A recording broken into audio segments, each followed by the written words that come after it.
What's up, y'all? What is up? I'm coming. I know. I'm late, but I'm coming. I just gotta clean my glasses, y'all, cause it looked like it's snowing through my glasses, and if I don't clean them, child, I might not be able to see. It look like it's snowing over here. I said, dear God, what is it snowing? Lord. So I know Shondo to everybody in the room, in the building. I don't think we're gonna be here that long today because I ain't have a whole lot going on with the stuff that I was pulling, but we're gonna see what we can do. We're gonna try and give y'all a good morning show today. Whenever I say I ain't got a lot to talk about, I always end up here for 5 years. Be like 2 o'clock, we still up on here. Dear God above. So, yeah. We about to be on here in just a sec. Give me just a moment. All right, that looks a little better because it don't look like it's snowing. Like it just did, God. Thought it was snowing. I say, dear God, it's snowing in my room. What? But it was just my dirty ass glasses. Don't judge me. Judge your mammy. Don't judge me. And yeah, some of us who are members of the brotherhood and sisterhood of the spectacles, sometimes you get used to wearing glasses so much that you can see through and see past all of the dirt and dust. All right, all right. I think we might be ready to come up on screen now, y'all. Shondo, y'all. Get some Shondos in the chat, honey.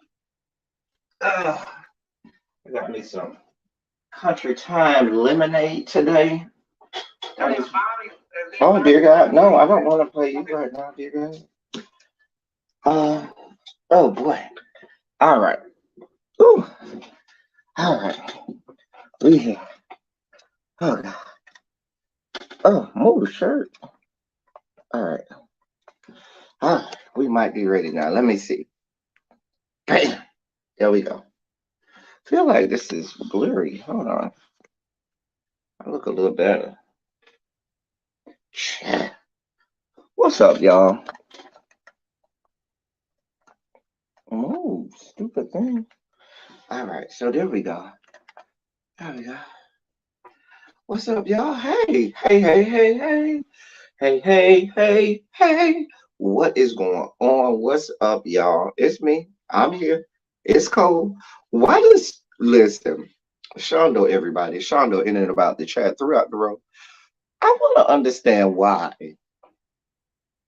winter refuses to go away. Go away. It just will not go away. Let me clean this screen real fast. I feel like I need to clean my screen real fast. Y'all hold on. But winter acts like it doesn't want to go away. And I'm like, girl, let it go. The moment has come and gone. Let it go, winter. Let it go. Do like what's her name? Elsa? Let it go. Let it go. Let me say hey to y'all. Hey Quintessential. Hey Willie. Hey Tracy. Hey Cams. I like to get her early just to hear the whole music. Happy Saturday, everyone. Happy Saturday, Cavs, my love. Hey, Jason. Hold on, team. Please remember to hit. Listen, let me start off by saying yesterday I lost a bet. I lost a bet to a dear friend of mine yesterday. They're not even a YouTuber or anything like that, but we're great friends. Hey, MVN. Hey, Jason. Hey, Tanya. Lil Baby. L Love. It's me, D, Danny, Raphael, Volvo. Hey, Cookie. Hey, everybody.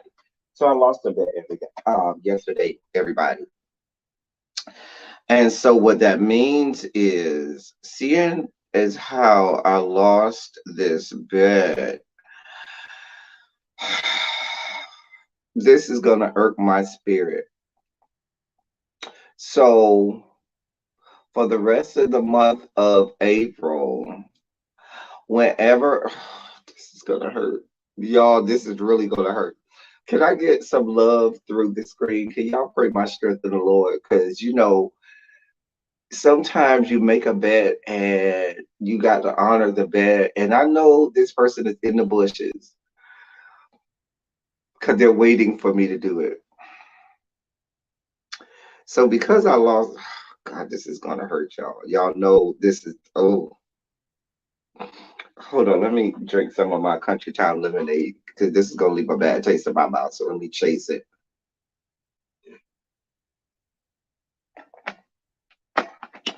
So I lost the bet. I know, Jason, I'm trying to stay strong. I'm trying to stay strong and honor and be a man of my word. So by losing the bet, for the rest of the month of April, dear God, I am supposed to come on my channel and say something that I never do and or say. And then they tried to add caveats to the bet or add extra stank on it or add extra provisos. Hey, Lastasia, what's good, my love? I feel like I ain't seen you in a while. So I know, Danny, I can do it. I'm gonna try and make it through. Listen. So, oh dear God, like, oh, that just left a bad taste in my mouth. Like I'm almost vomiting in my mouth thinking about having to do this. So, and they did it because they watch my channel and they know this would hurt. They know I never do this. So I'm supposed to come up here and say like, share, and subscribe to my channel. Hit the thumbs up, hit the notification bell. And then they were like, but when you do it, make sure it sounds like you really want it. And they know who they are. They are. You're in the bushes. I did what I was supposed to do, okay? Now I'm gonna honor the bit. I'm gonna say I said it here at the beginning. I might say it in the middle once, and I'm gonna say it at the end. That is it. Don't ask me to do nothing else. Okay? I'm gonna say it again so you can't say you missed it. Like, share, subscribe, hit the thumbs up, hit the notification bell so that you get any notifications of when I post videos. Dear God. Oh. Oh. Mm, mm, mm, mm. Hey Xavier, you sound as Cams, you sound as bad as them talking about make sure people believe it. No, it is bad, bad, Danny. It is bad, bad. Mm. Y'all know that took a lot out of me. Y'all pretty much strength in the Lord. That took a lot out of me.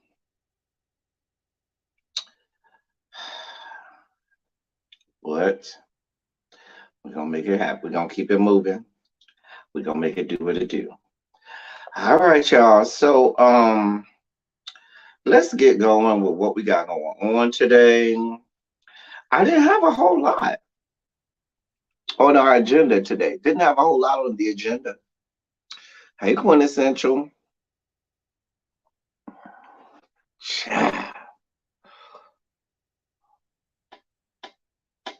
Cha. Talk about I better sell it. You see what they got me doing, Xavier? Lastasia, you see what they got me doing around here? Quintessential, you see what they got me doing?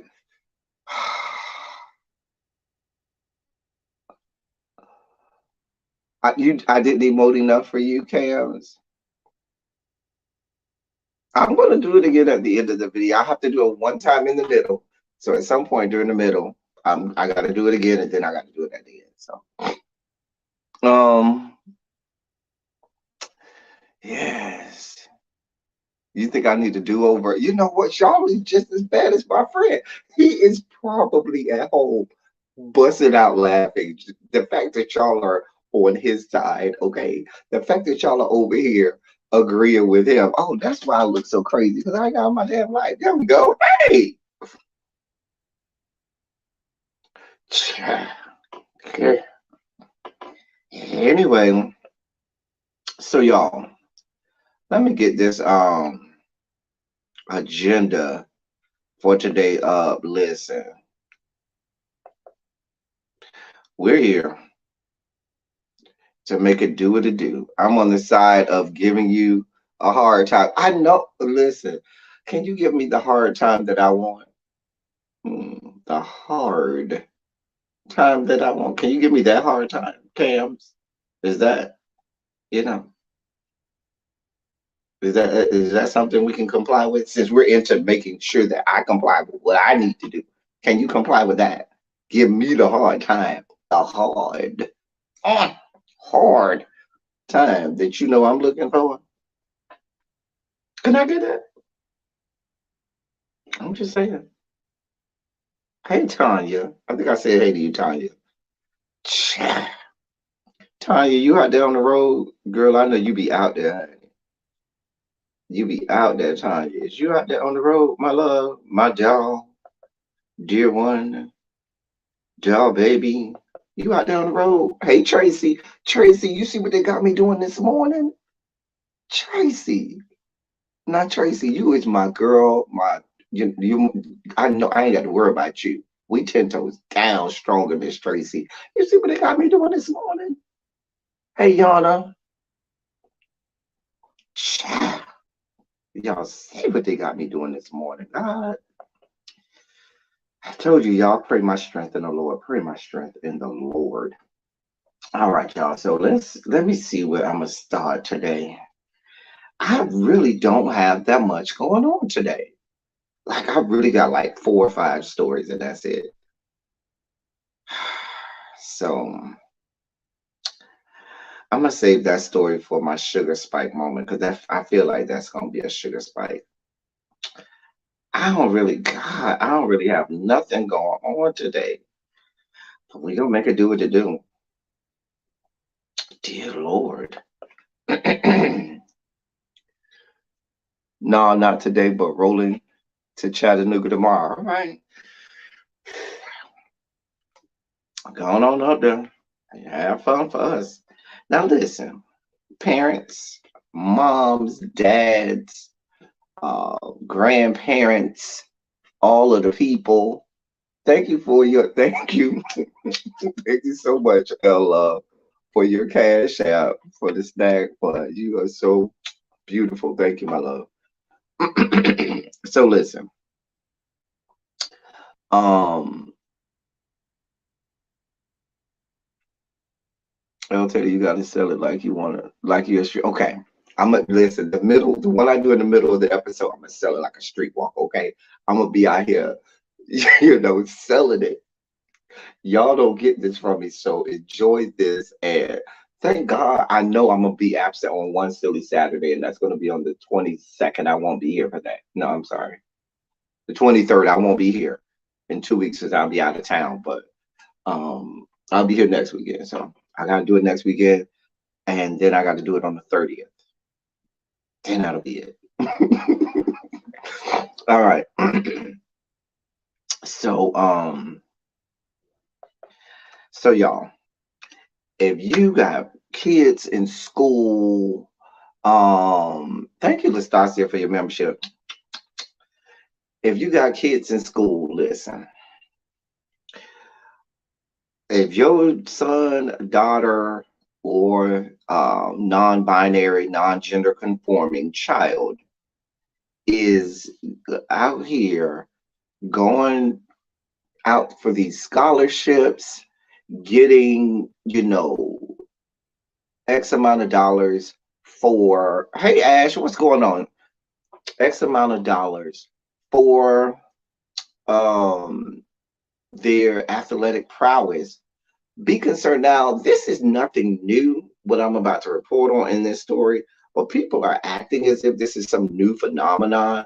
It's just this particular case is kind of weird.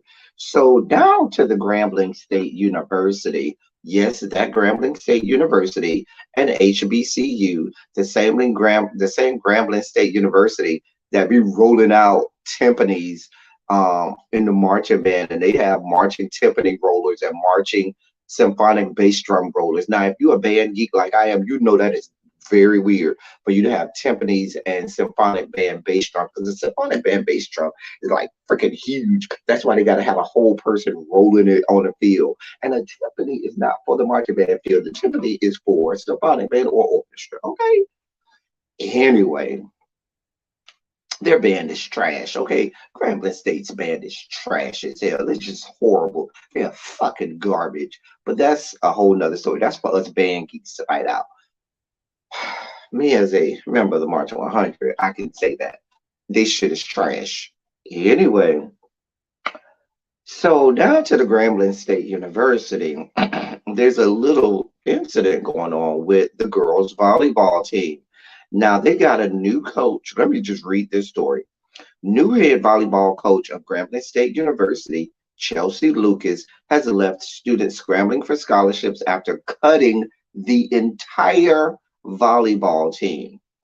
Fox 8 Live reports that Grambling State University Athletics Communications Director Brian Howard said athletic leaders were aware that Chelsea Lucas would be making some changes to the rosters, but not to what extent. According to Howard, quote, it's her decision to make, and she's got some quality players coming on board. I think 13 or 14 are coming on board. So I hate to say out with the old, but in with the new a little bit.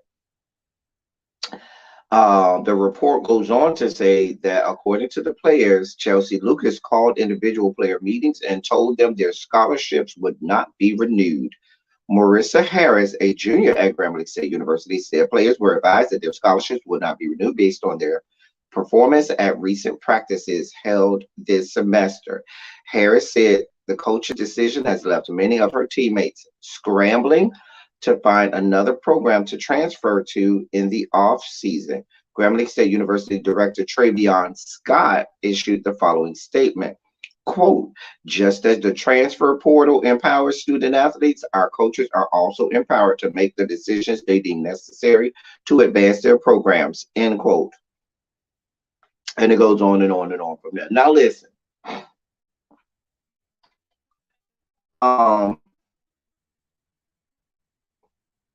No, they didn't cut the program.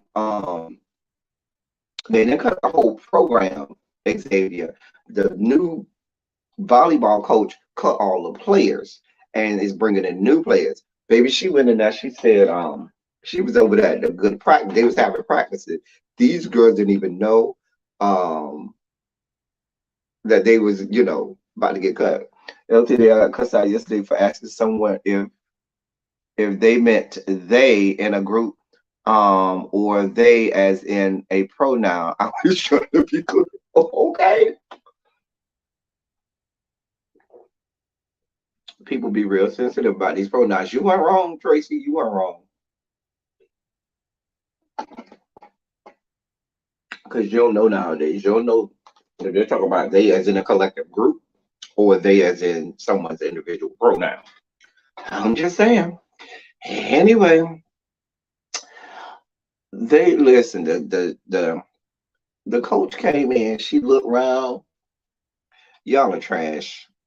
I'm going, listen. She called them and, hey, boo, sorry to tell you, you're not going to make it. You need to find money for school elsewhere. Your scholarship will not be renewed.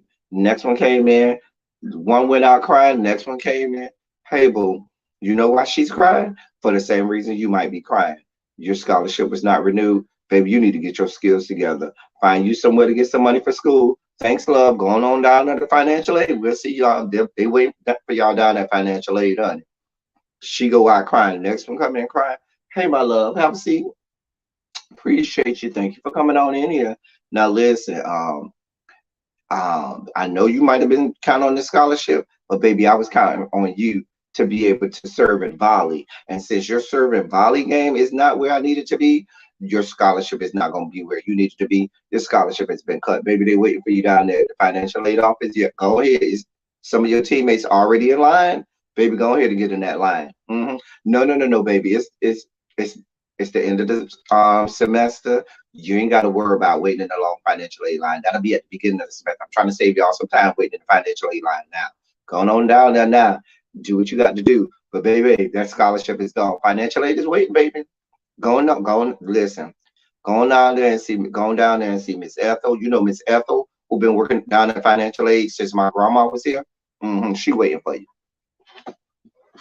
hmm She called all those players in there and said, baby, you're fired. Well, not you're fired, but you get no scholarships. Now, people are asking how can she do that? But they do this all the time. If you have a scholarship to any school, the one scholarship that is probably most secure is an academic scholarship.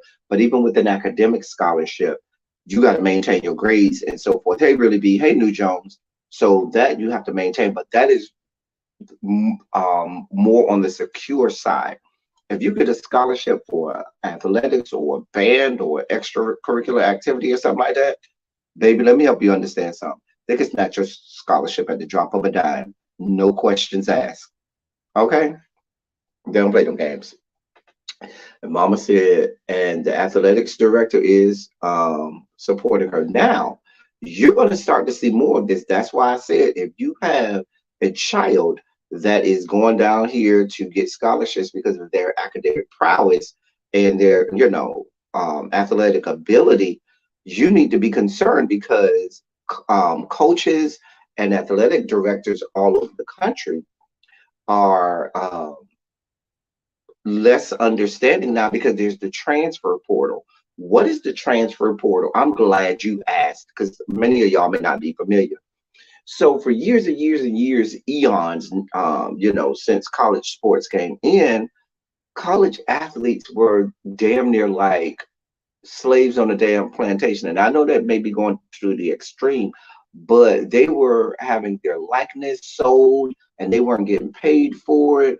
They were told to go out there. You got to be on this team. You got to earn this scholarship. But a coach could leave at any point. A coach getting paid millions and millions of dollars, they can leave anytime they want to with no repercussions. If a player left, they had to sit out a year of their eligibility before they could even go play on another team um, at another school. And they were missing out on a whole year of eligibility. They just lost a whole year. So a couple years ago, the NCAA came up with the transfer portal. And the transfer portal is where a student can go into the transfer portal and decide that they're going to go to another school. So they would enter the transfer portal and say, listen, it's almost like free agency in professional sports where they can go and another school can pick them up. You can play for one school this year, say, baby, I'm leaving, I'm going to the transfer portal, get into the transfer portal and get picked up by another school and be eligible the very next year.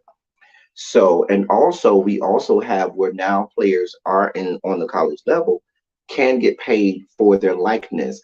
They can get paid for jerseys that are sold with their names on it or for marketing ads and things like that. They have their image and likeness on it.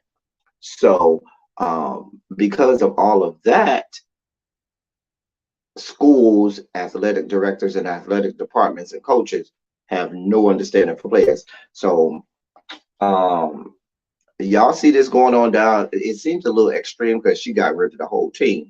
But this is happening more and more often. So if you banking on your son, your daughter, your non-binary, non-gender conforming individual, hey Peaches, to be down here with this athletic scholarship, make sure you know make sure they, doing what they got to do, honey. Because they could be fired. I'm just listen. Let me see what y'all, child. I don't know, honey. But the whole volleyball, now let's be clear. This is going to come out harsh. This is the volleyball team. Now, the football team, the basketball team, maybe the baseball team, some of these other sports that bring in much more money to the school. If this happens, baby, it's gonna be some answers that's given. But you know, a lot of athletics department at a lot of athletic in a lot of athletics departments, the volleyball team is expendable. I mean, how many players are on the volleyball team? The volleyball team, the size of the volleyball team is probably the same as the size of like the basketball team. It's not that many. It's less than 20 on a lot of volleyball teams. So yeah. Hmm. Uh, let me see what y'all saying. I don't know. I'm too far behind. I wonder if the players were really that bad. Child, Grambling ain't child. It's Grambling. So how you gonna give my scholarship to someone else just because you coached them before? But that happens. Now I will say that that's just like when, um, excuse me, when you get coaches bringing their own new coaches, or you ever been at a job where you get a new boss? Like I know this happens in the school system sometimes. You'll get a new principal, and that principal will bring a couple people with them that were at their old school with them, or were, will have worked with them for a while, because they're like, mm-mm, these the people I trust. These the people I need at least a couple people here that I know and I trust and I know knows the program. So that happens all the time. Academics is where it's at. Black golfers ain't getting cut either. You know what? I'm not doing this with you, Jason. They have been getting pimped. EA Sports was racking it up. They was, because they knew the NCAA rules. It's such bad press for the school. That is bad press for the school now. Because if I'm deciding to play volleyball down to the Grambling State University, I'm gonna be looking over my shoulder like, is this really where I want to go? Because you might cut me tomorrow. HBCUs are known for their financial aid. I feel sorry for these students. They, like I said, they can enter the transfer portal and go somewhere else and have immediate eligibility. My supervisor asked, "How is Tracy supposed to know your pronouns if they're not in your email?" They hung up the phone, hung up on her. But you know what? A lot of jobs are doing that, Tracy. Where I know on my job, when we get on Zoom or um, in all of our apps and stuff that we use, when you put your name, you have to have your pronouns. First name, last name, parentheses, pronouns. So I got my first name, last name, parentheses, he, him, his. He slash him slash is. You got to do it nowadays. Put a 27 in the chat if that's something that they're doing now to your yeah, put a 27 in the chat if they're doing that at your respective job or or school now, because I notice a lot of people have told me that their job is requiring them to do that now. Um, I really like to know. I don't like it in corporate or in this circumstance. Full stop. Well, getting rid of the whole team scene, that is kind of drastic. But like I said, she was brand new now. To her, in her defense, she had nothing to do with the players that were already there. So it could be a situation where she was like, it's time to play now. And there might be something else that was going on too internally amongst the team that may have caused her to be like, yeah, I got to, this is bad blood in here. We got to get rid of all of this. But yeah, especially when the athletics director is supporting her. Like I think like if it was just okay, I'm just getting rid of all of them because they're horrible. I think it would be the athletic directors would probably give her pushback, but it sounds like it was not only their athletic ability. There may have been something else that they're trying to keep under the rug or hide under the rug that was going on them in the team that they're trying to get rid of as well. Seems like repercussions for the students now having a modicum of power and a concerted effort swinging the pendulum back. I would think potential future players will think twice. Yeah, they might. They might. I'm going to respect someone telling me their pronouns, but one person is not going to be a they. Well, apparently they are. Scrambling and grambling. I'm not doing this with you, MBN. Okay, it looks like some of y'all are now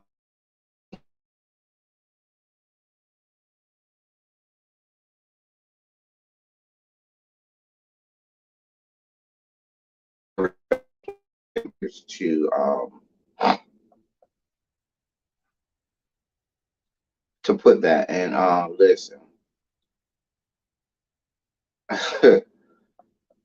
I don't listen. I just comply. I do what the people tell me to do, and I keep it moving because I do want to be respectful of people. Unfair and cool. At this point, the students could be excellent, but because the coach has favorites, now they go. Well, I don't know that the coach has favorites because she just got there, so I don't know that she's. And if she got rid of everybody, clearly she ain't got no favorite. You know, she just got there. I can understand the they thems, but I can't understand he, them, she, they. Now, I haven't seen that Xavier. I haven't. I'm not saying it's not out there, but I have yet to see someone put he, them, she, they. Now, if you put he, him, because I do have some coworkers, they just put he or she, and we automatically know it's he, him, his, um, um, her, she, her, hers. Yeah, we automatically know that.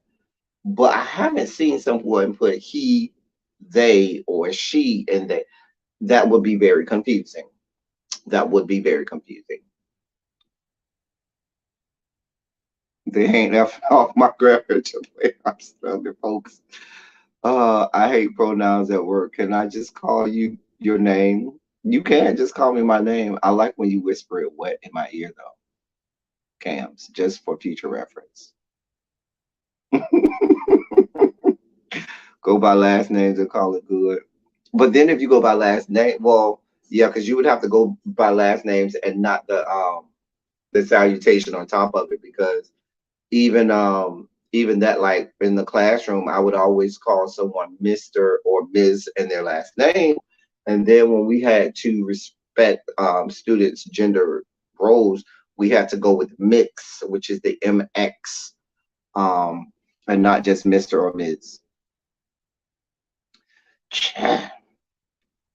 I will call someone any pronoun they want. I don't give a damn. My problem is if you don't tell me, don't get mad. If I use the wrong ones, my brain takes they and I think group. From what I've heard, they say that sometimes they feel like men and sometimes they feel like don't feel like men. Listen, I can't keep up. Now that I can't keep up. If sometimes you feel then baby, you need to go, you need to accept whatever people call you then. Because I can't have you and when I see you in the morning, you want to be he, him.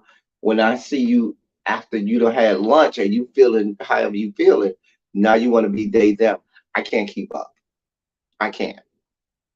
Now you need to establish because that's gonna be too much.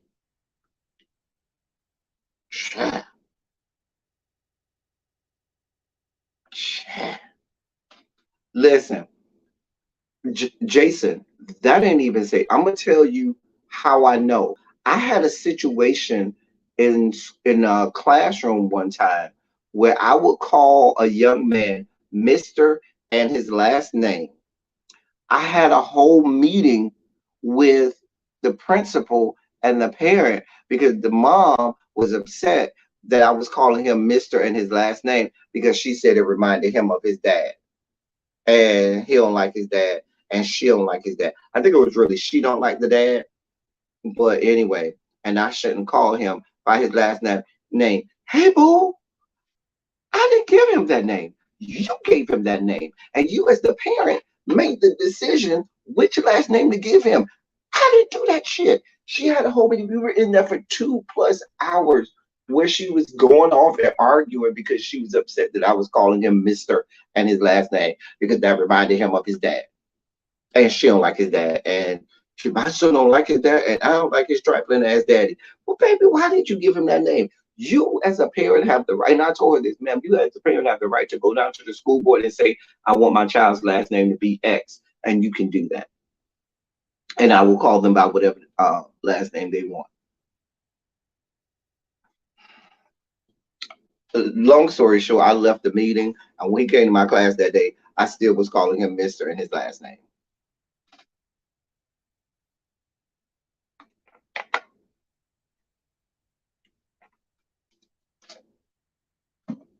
I don't have that type of time. Child, girl, Xavier, this is what we deal with in the school system. Just idiocy and lunacy, just crazy. Child, child. I called the guy by his last name at work, and the guy told me the same damn story. Hell, how did I? Right? How am I supposed? That is your name. That's the name you gave us. I didn't give you that name. That is the name that you told us that you have. What do you want from me, girl? If you are a grown ass person, you can go and legally have your name changed to whatever you want. That next check you get, boo, go on down there to the you know, to the courthouse, to the county courthouse, and get your name changed. I'm not going through this with y'all. You go call everybody valued client. Screw names altogether. Valued client. Child, a mess. So yeah, that's our first story of the day. Teaching the child.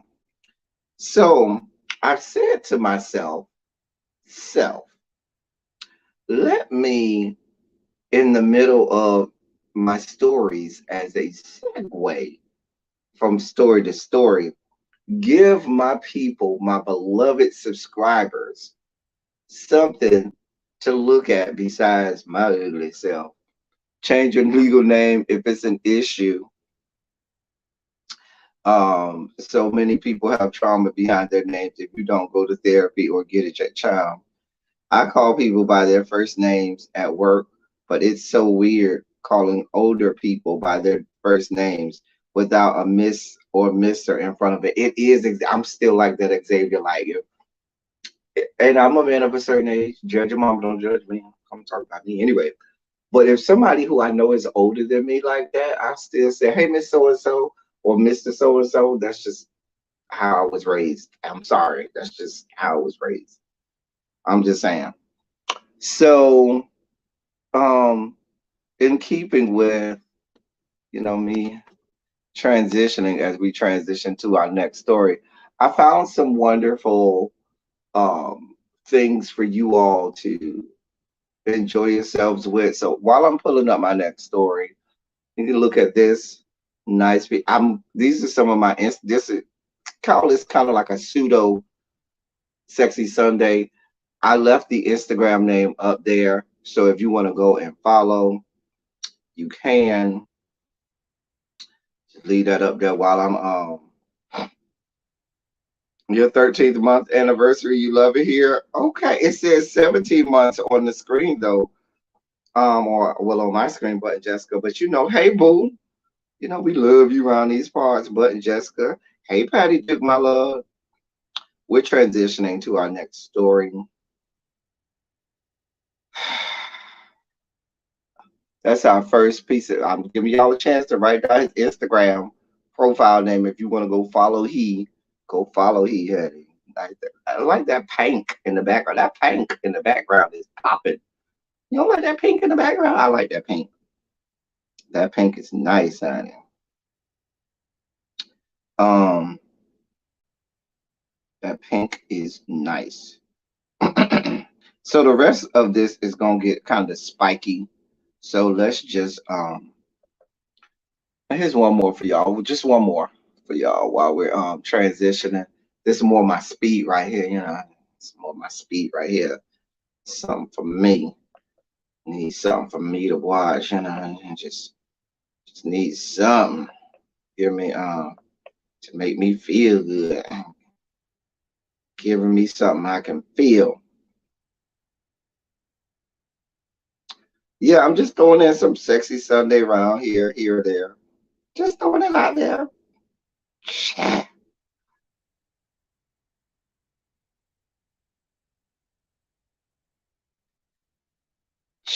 Anyway, well, since it's about to get spiky, let's go ahead and get this out of the way. Time for sugar spike, sugar spike, sugar spike, sugar spike, sugar spike, sugar spike, sugar spike, sugar spike, sugar spike, sugar spike, sugar spike, sugar spikes. Because it's about to get spiky, real spiky. We just gonna find a way to make it spiky for the rest of the episode. Girl. Yes, I'm gonna eat child. Xavier, that dreadhead was for me and you. Xavier, you know we here with dread. We here. I'm with you, Xavier. It's always the hair. Give me some hair. Give me tall, skinny hair and glasses. That's all I need. All I need. Tall, skinny hair and glasses. You can cancel Christmas right there. Anyway, I like tortillas too much to look like that. Taco Tuesday don't miss me. I'll tell you that I notice plenty of black people acknowledge older people better at my place of employment, better than the white, especially the white women who run around calling folk country child. White women and their level of disrespect is just otherworldly. Speaking of white women and their level of disrespect, yes, we're going to talk about it. What are we going to talk about? Well, yep, it's been in the news the last couple days. So, yeah, these two. hmm If you don't know who these two are, if you don't know who these two are, let me tell you who they are. I'm gonna leave this picture up there while I read the story. All right, so that is Courtney Courtney Taylor, who's a TikTok thought, TikTok and Instagram thought. Anyway, she's also an OnlyFans model. All right.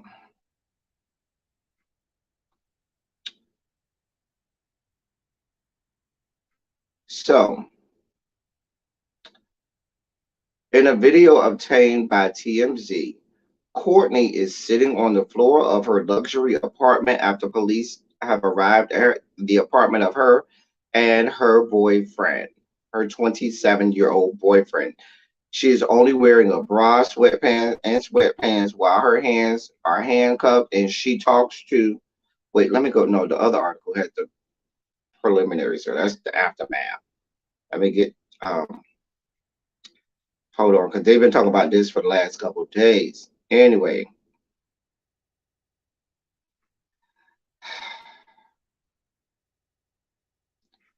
where am I?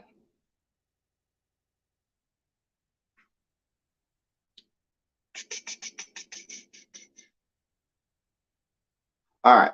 So Courtney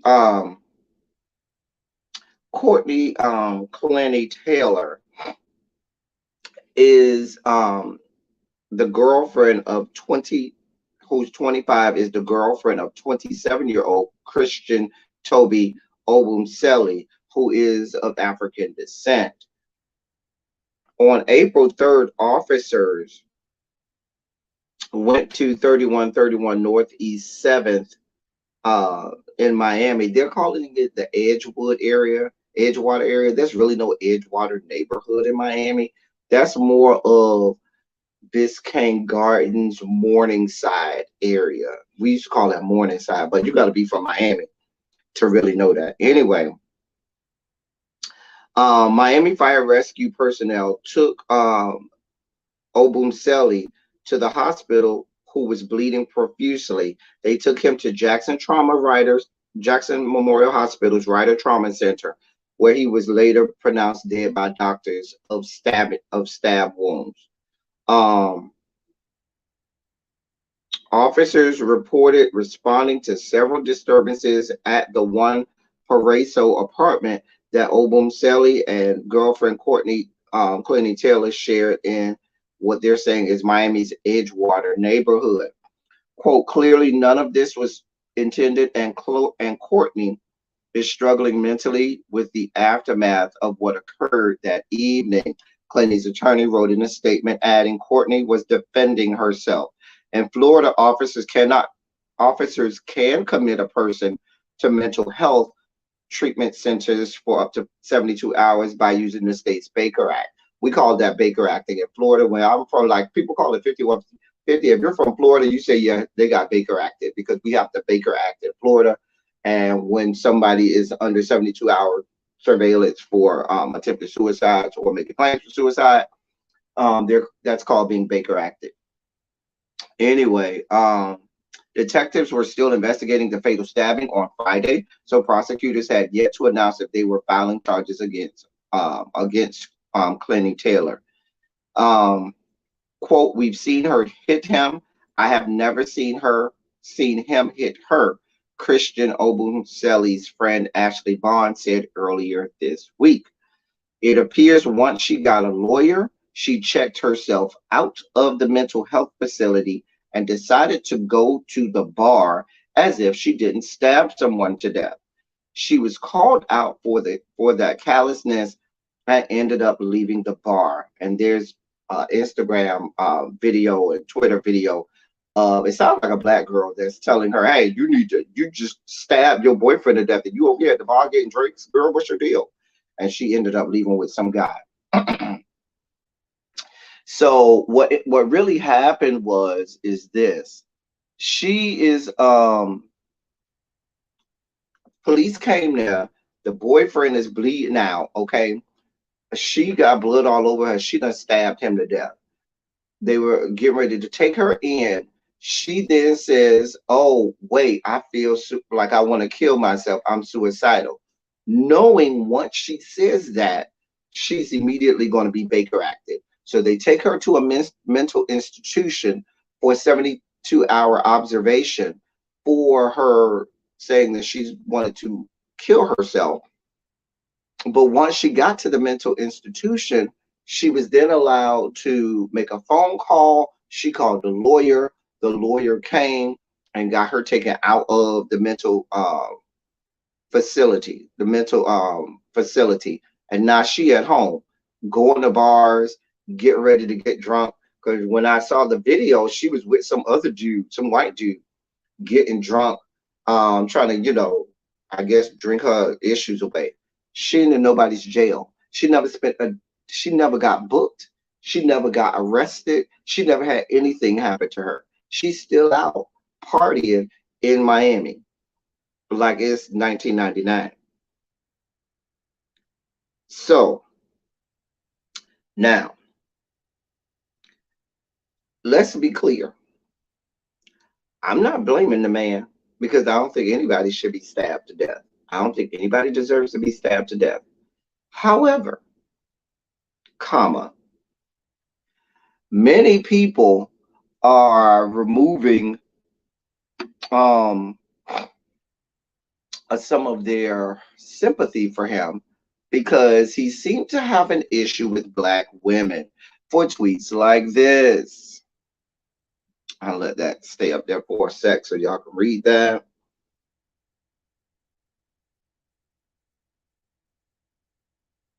Mm-hmm.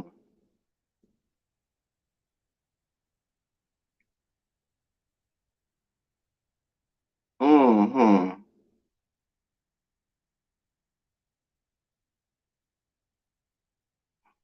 And also tweets like this.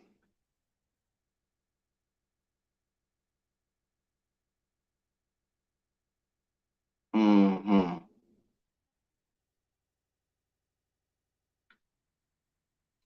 Mm-hmm. Mm-hmm. Mm-hmm. And due to all of that, a lot of people that was down here like, oh, they looking like, well, I guess you got what you wanted. Now, let's be clear. I don't think anybody deserves to be murdered in cold blood because of your preferences or proclivities for certain races or whatnot. But many people feel otherwise. Now, um, the family, let me read this part. The family done went down to Miami-Dade Police Department. I mean, where am I at? Where's I just read this. I'm just anyway, I just read it. The family went down there and they're demanding answers.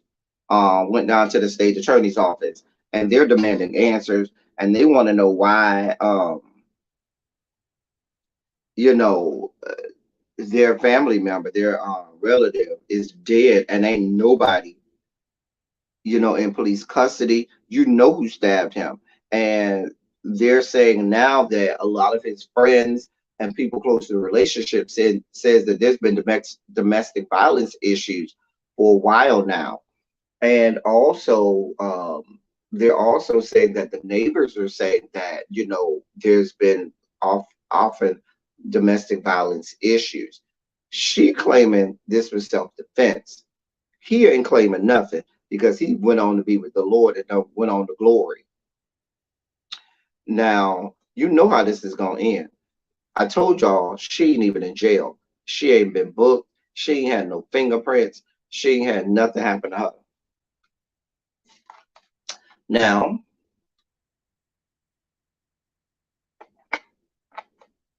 if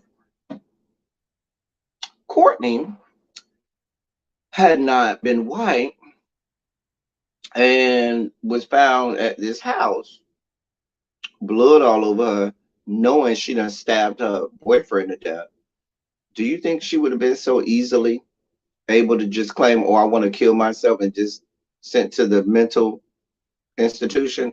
And even if she was sent to the mental institution, do you believe that that same mental institution would have allowed her to leave after calling their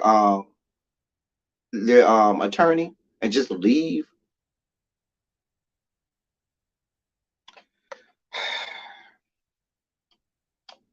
I don't need to tell y'all what's going on here.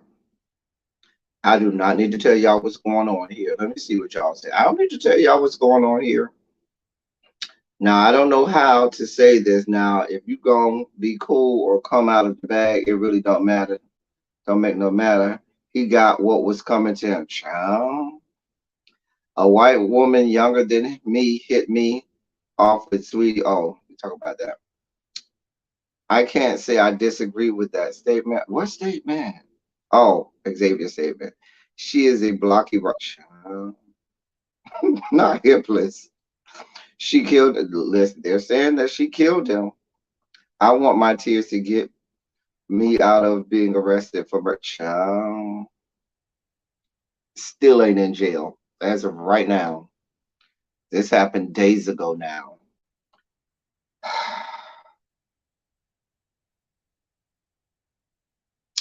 um no. She's not saying that she's insane, Xavier.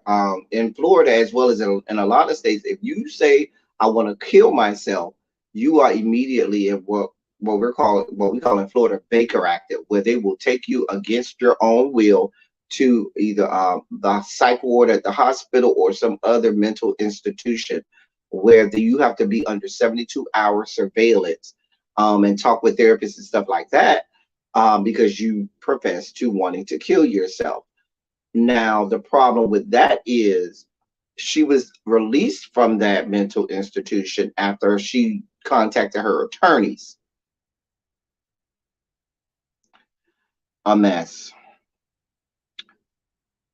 She's down to the Applebee's eating shitty appetizer content. Listen, she down on South Beach or in Wynwood, down to the Wynwood somewhere. She over there in Wynwood somewhere, because where she stays is not far from Wynwood. She probably over on Wynwood having good old brunch right now, having drinks and mimosas and bellinis. Peach bellinis, probably. Saturday is good for a good peach bellini or a good sangria. They have the regular red sangria or the white sangria at a good brunch. You can get bottomless sangrias just like you can get bottomless bellinis and bottomless mimosas for brunch down in my city of Miami. Anyway, she down there drinking, getting drunk. Anyway, I need not tell you that the guy who she left with when she on the video where they were saying, why are you down here drinking at the bar when you just killed your boyfriend with some white dude? I don't know if that was another, it might be somebody related to her. I don't know. But I'm just saying he was white. Anyway, sometimes there are crimes of passion. He was terrible to black women. He was terrible to black women. His mama didn't fix that child. The white woman killed, sure did. You wanted the white woman so bad. You got what you was looking for, boo. You wanted it, you got it. And everything that goes along with it, along with their weapon of choice, white woman tears. Now, in this case, she used another weapon of choice, but that's a whole nother story. Y'all saying ain't no love for him? Put a 27 in the chat if you feel like, well, he got what he asked for. I ain't got no love for him. Put a 1 in the chat if you feel bad that he's not here any longer. Just ask him for scientific purposes. So 27 in the chat if you feel like he got what he was looking for, or put a 1 in the chat if you have sympathy for him and feel like, you know what, I feel bad for him. He couldn't just enjoy his vanilla quietly. What's wrong with these young kids? Nobody cares who you effing. We don't care who you fucking. Those tweets were mean spirited, and yeah, they were. I see y'all don't care about him. Little baby, you say you're a mojito girl. I don't know if you get bottomless mojitos. I'm sure it's probably somewhere that has it, but I haven't found it. I knew a place that had $2 or $3 mojitos. They was a little watered down. But I figure if you take, $20 worth of mojitos, even if it's watered down, and they $2 or $3, you'll get to someplace. You'll get you there. Bovo said 54. But Jessica, you say both? Okay. Mr. Pisces, you say both? Baby, listen. I don't think the man need to lose his life. I definitely don't think he should lose his life. But at the same time, you around here got a lot to say about black women, and you got all this smoke and fever for black women, and you're vanilla queen stealing, punchlines from uh Gerard Carmichael. He's around here murdering you to death. Well, that's redundant, murdering you to death, but murdering you. Okay. We'll see what happens with that, but it's Xavier, it's the self-soilers, um, as Gwendolyn Brooks penned it in that, I hate that um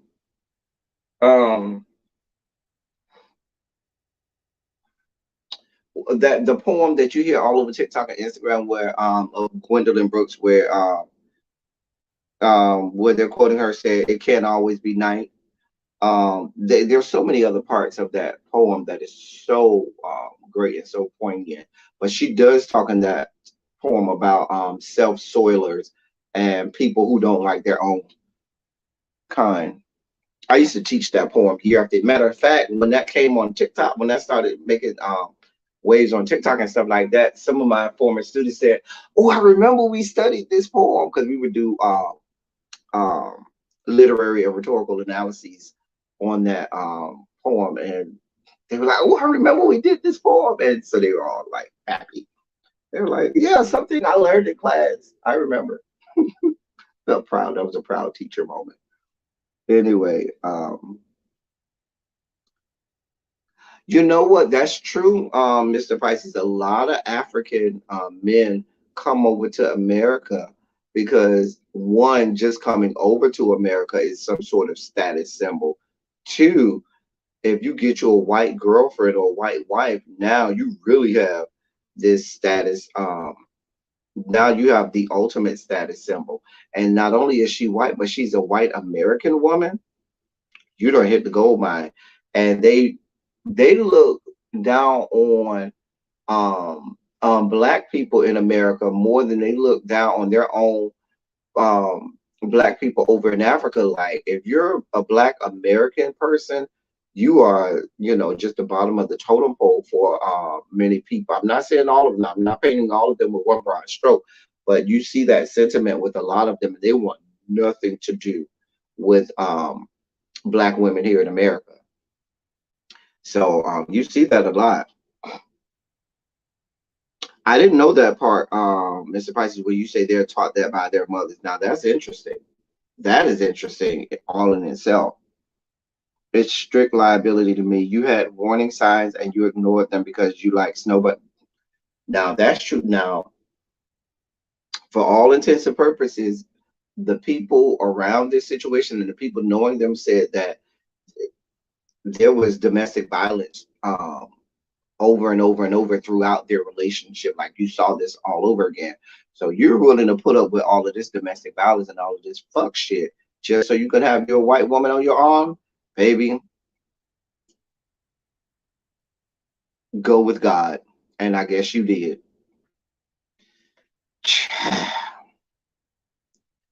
Anyway, time to transition again. Oh, time to transition for all my ladies and men who like, you know, we're transitioning again. Transition time. There you go. Get my next story ready for y'all. Transition time. Let me get this story out of the way. Mm-hmm. No, that's some good melanin right there. I left the Instagram moniker and name up there for y'all to watch. All right. All right. So let me get into this story now. Giving y'all something y'all can feel or see. I don't know if y'all can feel that, but y'all can see it. Giving us something he can feel. Way too beefy for you? I don't like all the muscles and stuff. Anyway, I like my men slim, tall and slim. Anyway, I used to work with a gym guy from Ireland who stayed in America 3 years, and then he and his American wife headed right back to Ireland for good. Xavier, you say that's a black king? Child. Anyway, so if y'all remember on the politics of it all, we reported on the story with Brian Flores and his lawsuit against the NFL for discriminatory practices and so forth. So I told y'all I would keep y'all updated on this. So this week, there was a lot that came to light with regard to this case, and more was brought to us. So let me read this. It says NFL legal troubles mount over gender and race discrimination claims. The National Football League is having an undeniably bad awful week. On Tuesday, several state attorneys general sent a letter to the NFL commissioner, Roger Goodell, voicing, quote, grave concerns, end quote, about allegations of workplace harassment and discrimination experienced by women working in league offices. The AGs, including New York's Letitia James, and that's important because the NFL is headquartered in New York City, warned that the league could face a broad investigation into its inner workings if it doesn't take substantive steps to address the allegations. Some of the harassment and discrimination allegations were detailed in an extensive New York Times report in February and included claims that female employees were marginalized in their roles, forced to watch a video of former NFL running back Ray Rice abusing his wife, and being asked to publicly voice whether they personally experienced domestic violence. Other reports of sexual predation by Washington Commanders owner Dan Snyder were addressed in a congressional hearing in February. Now, Snyder done denied allegations. Quote, our offices will use the full weight of our authority to investigate and prosecute allegations of harassment, discrimination, and retaliation by employers throughout our state, including at the National Football League, the attorneys general said in their letter Tuesday. And things only got worse for the NFL by the end of the week. On Thursday, two black coaches joined former Miami Dolphins head coach Brian Flores' class action lawsuit accusing the league of discrimination. Brian Flores, who is black, alleges he was offered money by Dolphins owner Stephen Ross to lose games on purpose, and he said other teams gave him sham interviews that violated the league's Rooney Rule, meant to ensure that minority candidates are interviewed for coaching positions. The NFL, with its paltry contingent of black coaches, has long been accused of discrimination and setting up black coaches for failure. The fact, the fact multiple coaches are now willing to tie their names to those allegations in a court of law should deeply concern the NFL. Investigations can turn up all sorts of ugly and embarrassing details. That's what happened to John Gruden, if y'all remember. Former Arizona Cardinals head coach Steve Wilkes was one of the coaches to join Brian Flores' lawsuit, alleging he was effectively hired in 2018 to keep the seat warm for another coach and not giving any meaningful chance to succeed. He was fired after going 3-13 in his first season. Former Tennessee Titans defensive coordinator Ray Horton joined as well, alleging he, like Brian Flores, had been giving a sham head coach interview by the Titans in 2016 for the sole purpose of satisfying the team's Rooney Rule allegations. Those claims seem to be corroborated by the man who eventually got the job, Mike Mularkey, said in a 2020 podcast. Who said in a 2020 podcast that Titans ownership told him the job was his before Horton had his interview. I sat there knowing I was the head coach in 2016 as they went through their fake hiring process, end quote. Mike Mularkey said.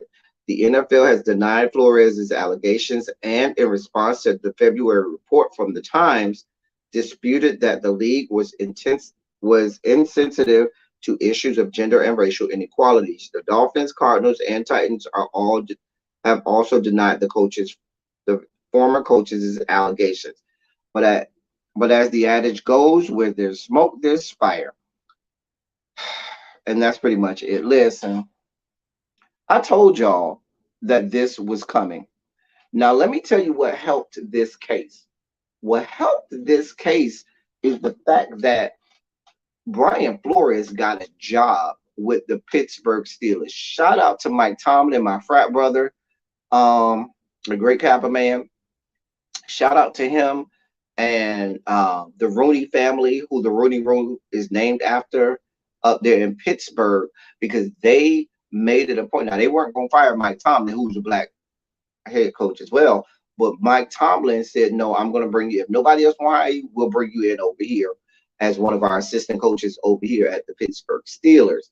And so what that did was that let other coaches know, other black coaches know, hey, he has this ongoing lawsuit against the NFL and is still working in the NFL.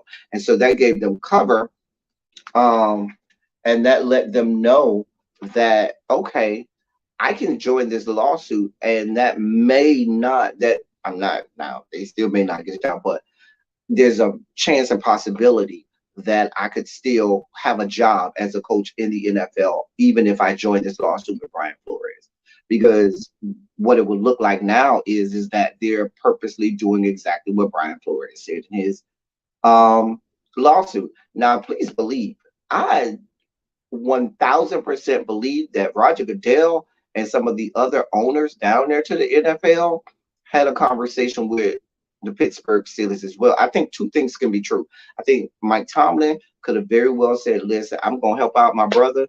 a good black man and give him a job here in the NFL because he deserves one and he's a great coach and black coaches need a chance.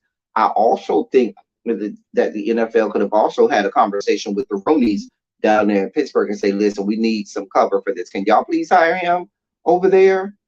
Two things can be true. And I think it's a little of both. But I think more people are going to start to join this lawsuit. And I think the NFL is going to end up having a problem because because now that Letitia James is involved and she's the state attorney, I'm sorry, the attorney general for the state of New York, where the NFL is headquarters, that is going to present a problem because when they were investigating Dan Snyder because of allegations of harassment, that's how John Gruden lost his job because they started to see all of the emails and text messages that John Gruden was sending that was bigoted against the LGBTQIA community and also racist statements toward DeMaurice Smith, who's the president of the NFL Players Association. So we'll see. We'll continue to monitor this situation. So while I'm putting up my transitions pictures, oh, I got two of this one because he was so fine. He's a firefighter, but he was so bad. I had to put two. Hold on. Is this the firefighter? Yeah, this is the firefighter. I had to put two of him. This is my time that, hold on, let me drink some of this. I got to do what I did at the beginning again. So let me drink some of this lemonade so I can muster up the energy to do what I said I was going to do in the middle of the program.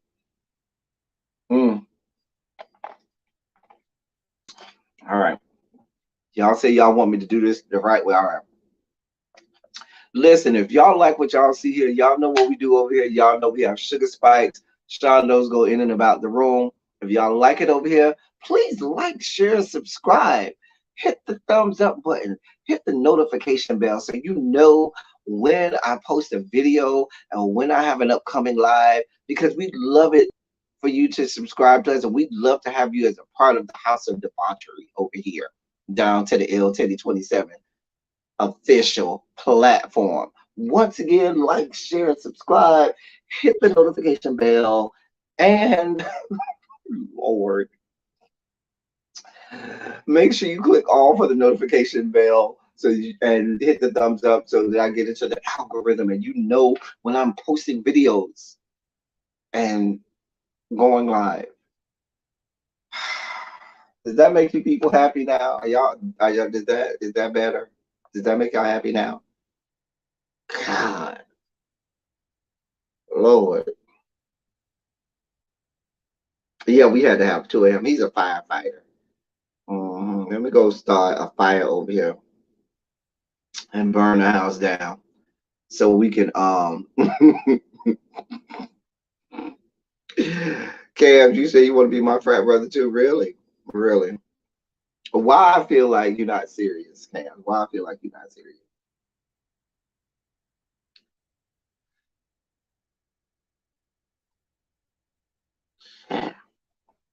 Listen, little baby, we're here for it. We're here for it, little baby. We're here for it. Okay. I just want to know what it says. Like, is that a Bible verse over there on your chest or something like that? I'm just asking. Hey, court documents, official court documents. I'm not playing with you, Cams, because I know you're not being serious right now. I can't play with you. Anyway, did I do better that time, y'all? Did I do better? Dear God, this bad. It leaves a bad taste in my mouth.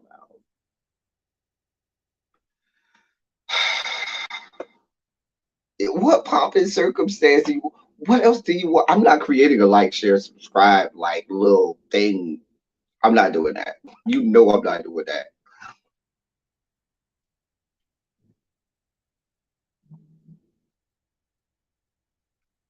It sounded for. Listen, what do y'all want from me? God. Anyway, our next story. Um. So listen. y'all think I be lying when I say that they're trying to take us back to 1776 just with 21st century um just with 21st century technology, but they are. If this next story doesn't confirm what I'm saying to you all, nothing will. I want y'all to hear what's going on. I want y'all to hear this and hear it good. The great state of South Carolina, oh yes, home of white presenting United States Senator Timothy Scott, home of Lady G, Senator Lindsey Graham, has now scheduled its first execution. And I know you're saying, but they already had capital punishment in the great state of South Carolina. Oh no, but wait, it gets better. This is their first execution after transitioning to firing squads.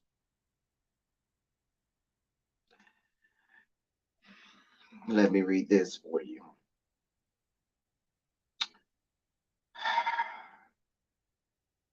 Less than a month after South Carolina authorities said they were ready to carry out executions by firing squad after transitioning away from lethal injection, the state has scheduled its first execution. The South Carolina Department of Corrections announced on Thursday that death row inmate Richard Moore, 57, is scheduled to be executed on April 29th. Moore, who was convicted in 2001 of armed robbery and the murder of a convenience store clerk in Spartanburg County in 1999, will have to choose within 14 days of his execution whether he wants to be executed by firing squad or electric chair. On Thursday night, Moore's attorney, Lindsey Vann, filed a motion in court asking them to, quote, hold off on carrying out the execution, according to GoUpstate.com. Vann challenged Moore's scheduled execution because he was sentenced to death before the firing squad or electric chair was allowed via a 2021 law. Moore would be the first person executed in the state since 2011 after South Carolina paused executions following a halt of the use of lethal injection drugs, which the state has been unable to procure for legal use. Last May, the state passed a law that codified execution by firing squad. Under the law, South Carolina's primary means of execution is by the electric chair, but death by lethal injection and firing squad are options if they are available. On March 18th, the Department of Corrections said it was now, quote, ready to carry out an order of execution by firing squad if the inmate chooses this method. The state spent $53,000 on renovating the death chamber at Capital Punishment Facility at Broad River Correctional Institution in Columbia, which now includes a metal chair with restraints for inmates and and bullet res- bullet resistant glass between the witness chamber and the death chamber. During an execution, the state says 3 firing squad members will stand behind a wall and fit their rifles through an opening. An inmate with a hood placed over their head will be given one last opportunity to speak. 3 other states allow for death by firing squads: Mississippi, Oklahoma, and Utah, according to the Death Penalty Information Center. Moore's scheduled execution follows a South Carolina Supreme Court decision on Wednesday upholding his death sentence, which the inmate had challenged. One dissenting justice, Kay Hearn, noted the inmate, of course, was what? Say it with me, people. black. She wrote in her opinion that, quote, Moore's case highlights many of the pitfalls endemic to the death penalty, beginning with the role race plays. Inmates. I know I didn't have to tell y'all that he's black. I know I didn't have to tell y'all that, right? We're in 2022, people. We are in 2022. And we think that it is okay to reinstate firing squads. What next? You're gonna take them out back and put a rope on each one of their four limbs and have them pulled apart or quartered like back in medieval times, like have a horse on each limb and have them pulled apart or something? Like what next? It's already been deemed by every rights institutions, by dozens of medical professionals and institutions, that electric chair is inhumane. That has been deemed inhumane by so many organizations, so many scientists, so many healthcare and medical professionals, so many people, that is unimaginable. But you go back to electric chair as well as firing squads, because in the history of firing squad, we've never seen that go wrong. Do y'all know how many? See, I'm not a fan of capital punishment anyway, because there are too many cases where we've seen someone has been in jail for 20, 30, and 40 years, and they've gone through every level of the judiciary that has found them guilty, only to come back and find 30, 40 years later, they were never guilty at all. And that there were things going on inside the criminal justice system and the penal system that had laid landmines or planted evidence or all kinds of things, that were somebody got a word wrong in one of the statements and things like that, and that's why they've been, carted along this whole process of being executed.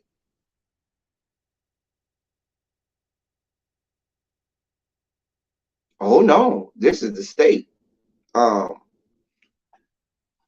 Department of Corrections. See, the thing about it is, even when if the prison system is privately owned, the criminal justice system isn't privately owned. See, the prison system is just the place where the inmates are being housed. That is privately owned. But what happens to them, whether or not they are executed via electric chair and firing squad, is not up to that facility. That is up to the court system. So doesn't matter if the prison system is privately owned or not. They are just the mechanism by which the sentence is carried out, and so forth. But they don't decide on the decision. They don't make the decision on how what the criminal justice system decides.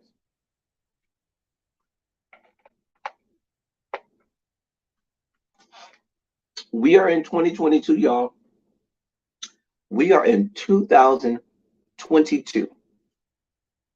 And for all of the technology, even if I was someone who believed in capital punishment, which I don't, but if I was one of these people who believed in capital punishment, you mean to tell me that in the year of our Lord 2022, the best methods that you can come up with for capital punishment in the great state of South Carolina is electric chair and firing squad?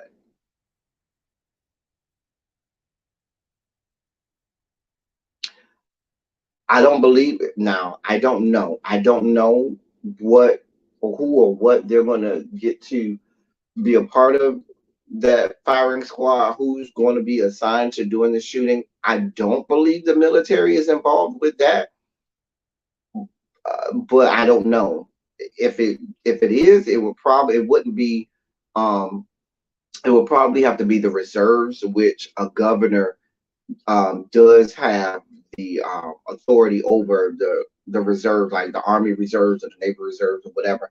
The government does have resort authority over reservists, so they can deploy reserve, you know, reserve forces as they deem necessary within the state. But I don't.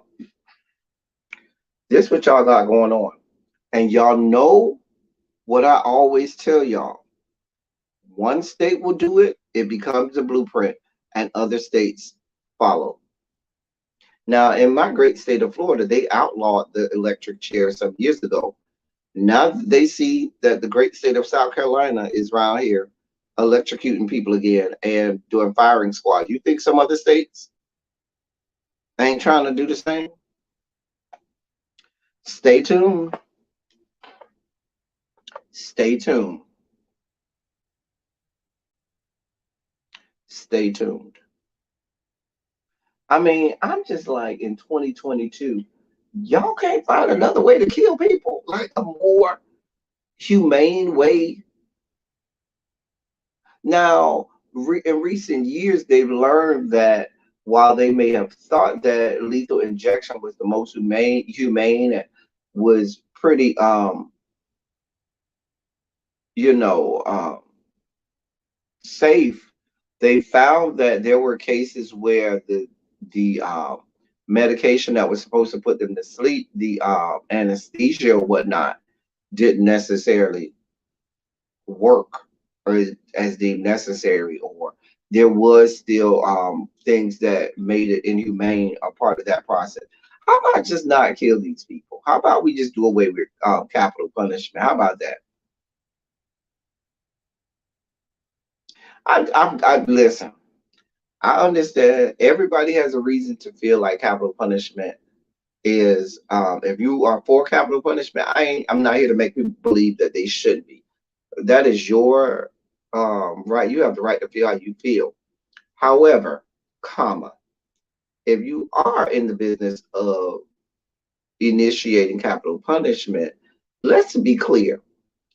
There's a way to do that.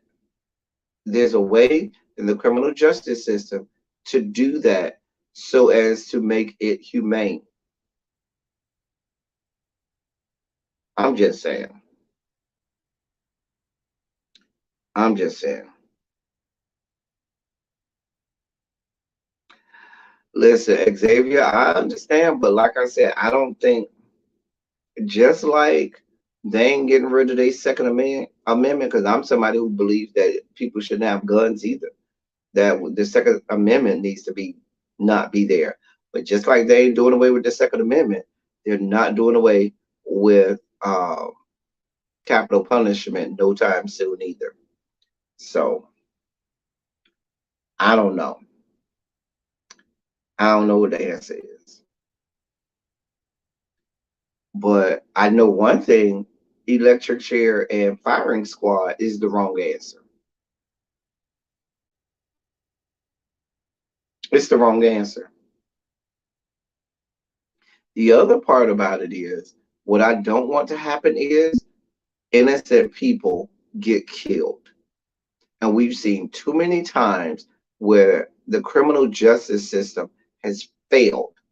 And we have innocent people in jail on death row. We just had the one a couple months ago with the guy over there in what state was that? One of the Midwest states. Was it Kansas or Missouri? Somewhere over in that area in the middle of the country. We just had the guy who was innocent and he was on death row, about to be murdered. A mess. Hey, peace, love. So listen, if you live in the great state of South Carolina and you decide that you're going to commit a crime, please know and understand firing squad is now on the table. And on April 29th, there's a possibility that this black man, of course, they're going to make the black man. Now, he has the ability to choose whether he wants electric chair or firing squad.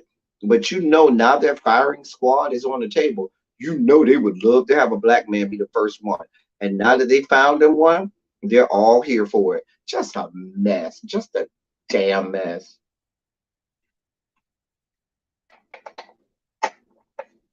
That's a mess. Anyway, guess what time it is, ladies and gentlemen?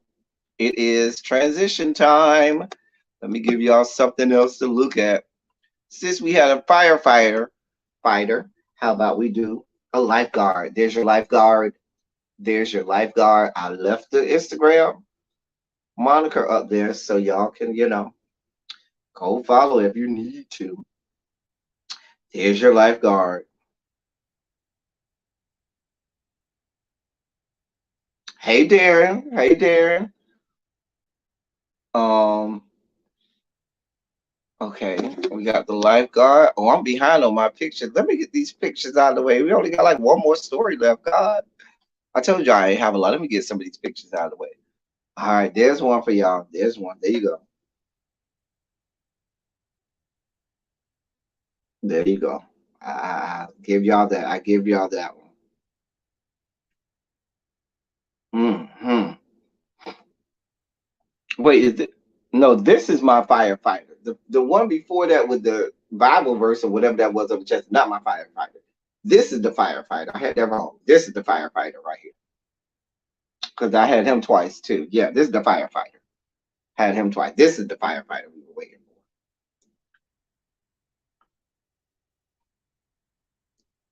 Yeah, this is our firefighter. I know this guy personally. He's a doctor, a medical doctor in Miami. I know him personally. Real cool guy. Real cool. Known him for a long time. Real cool guy. He's in Miami. He is a medical doctor. He is. He really is. Just for you, I don't say I ain't give y'all nothing. Don't say I ain't give y'all nothing on this good Saturday, God. On this good Saturday. I gotta get some of these out of the way since I think we got one more story. Oh no, I got two stories. Got two stories, so I can save some. I mean, if you're into overalls, there you go. If you're into overalls, there you go.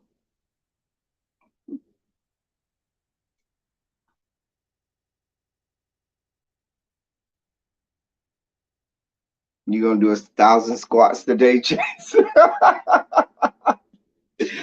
Jason said I'm gonna do 1,000 squats today. I ain't mad at it, Jason. I am not mad at it. Listen, L love, I was here for the lifeguard too. L love, I was here for it. I was here for all parts of the lifeguard. Dear God, dear Lord.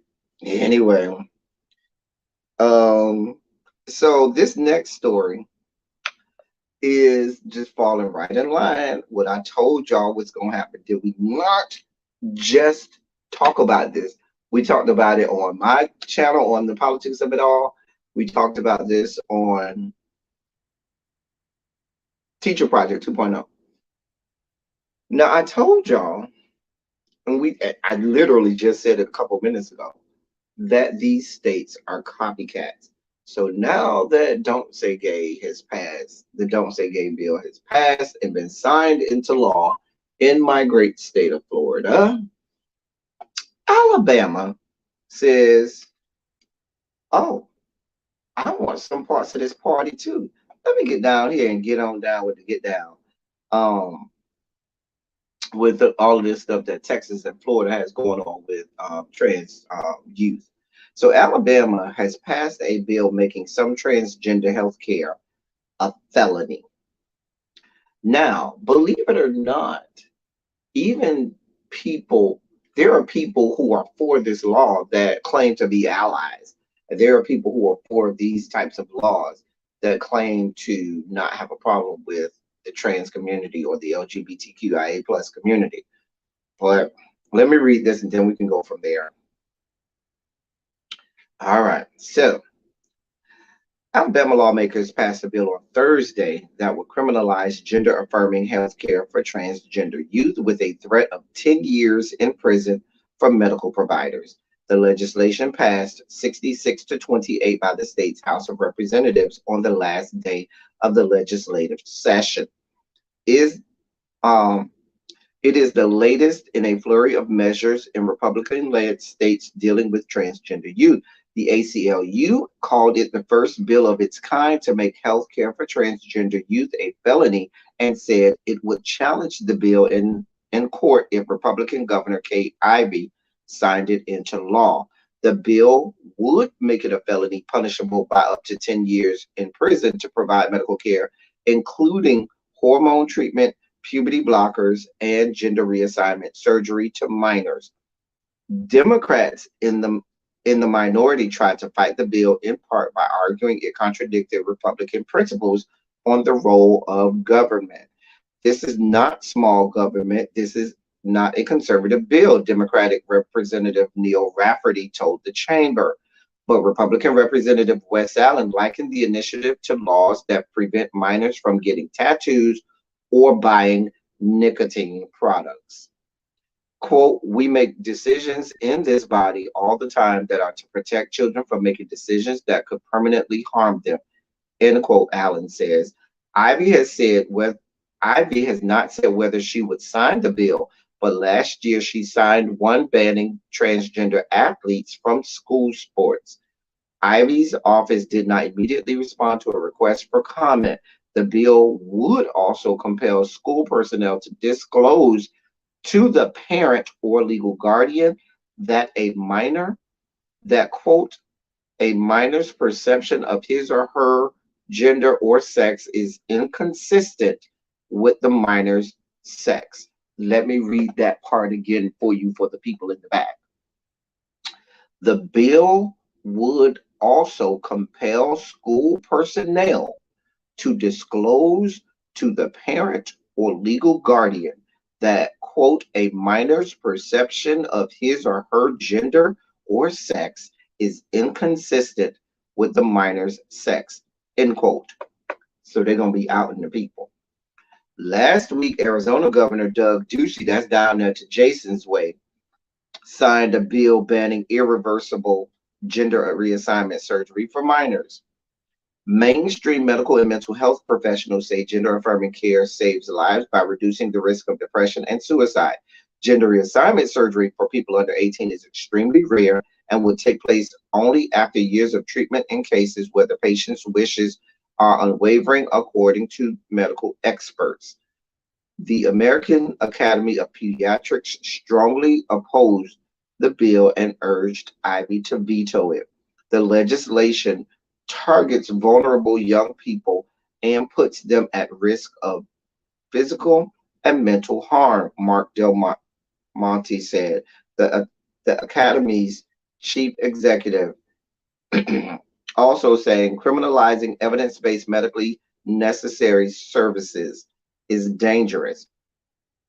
The Alabama Senate has also passed a bill that will require students in public schools to use bathrooms or changing rooms that match their gender on their original birth certificates.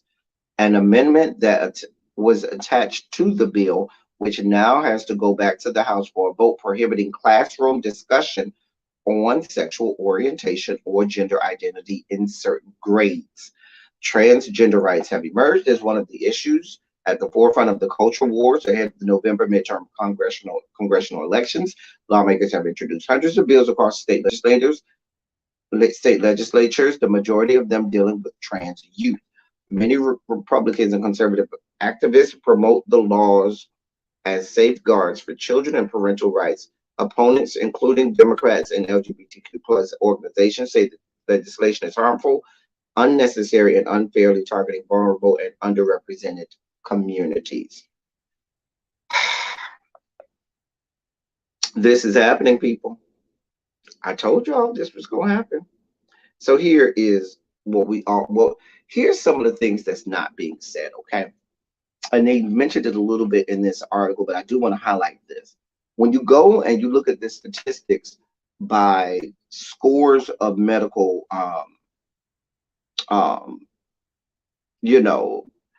medical institutions and so forth, for a youth or minor, like they said, to get gender reassignment surgery, you don't even find those cases happening until that child is well into their, like, the most cases, the average age where you have a youth that's getting that, when I looked it up, was like 16 or 17, somewhere around there.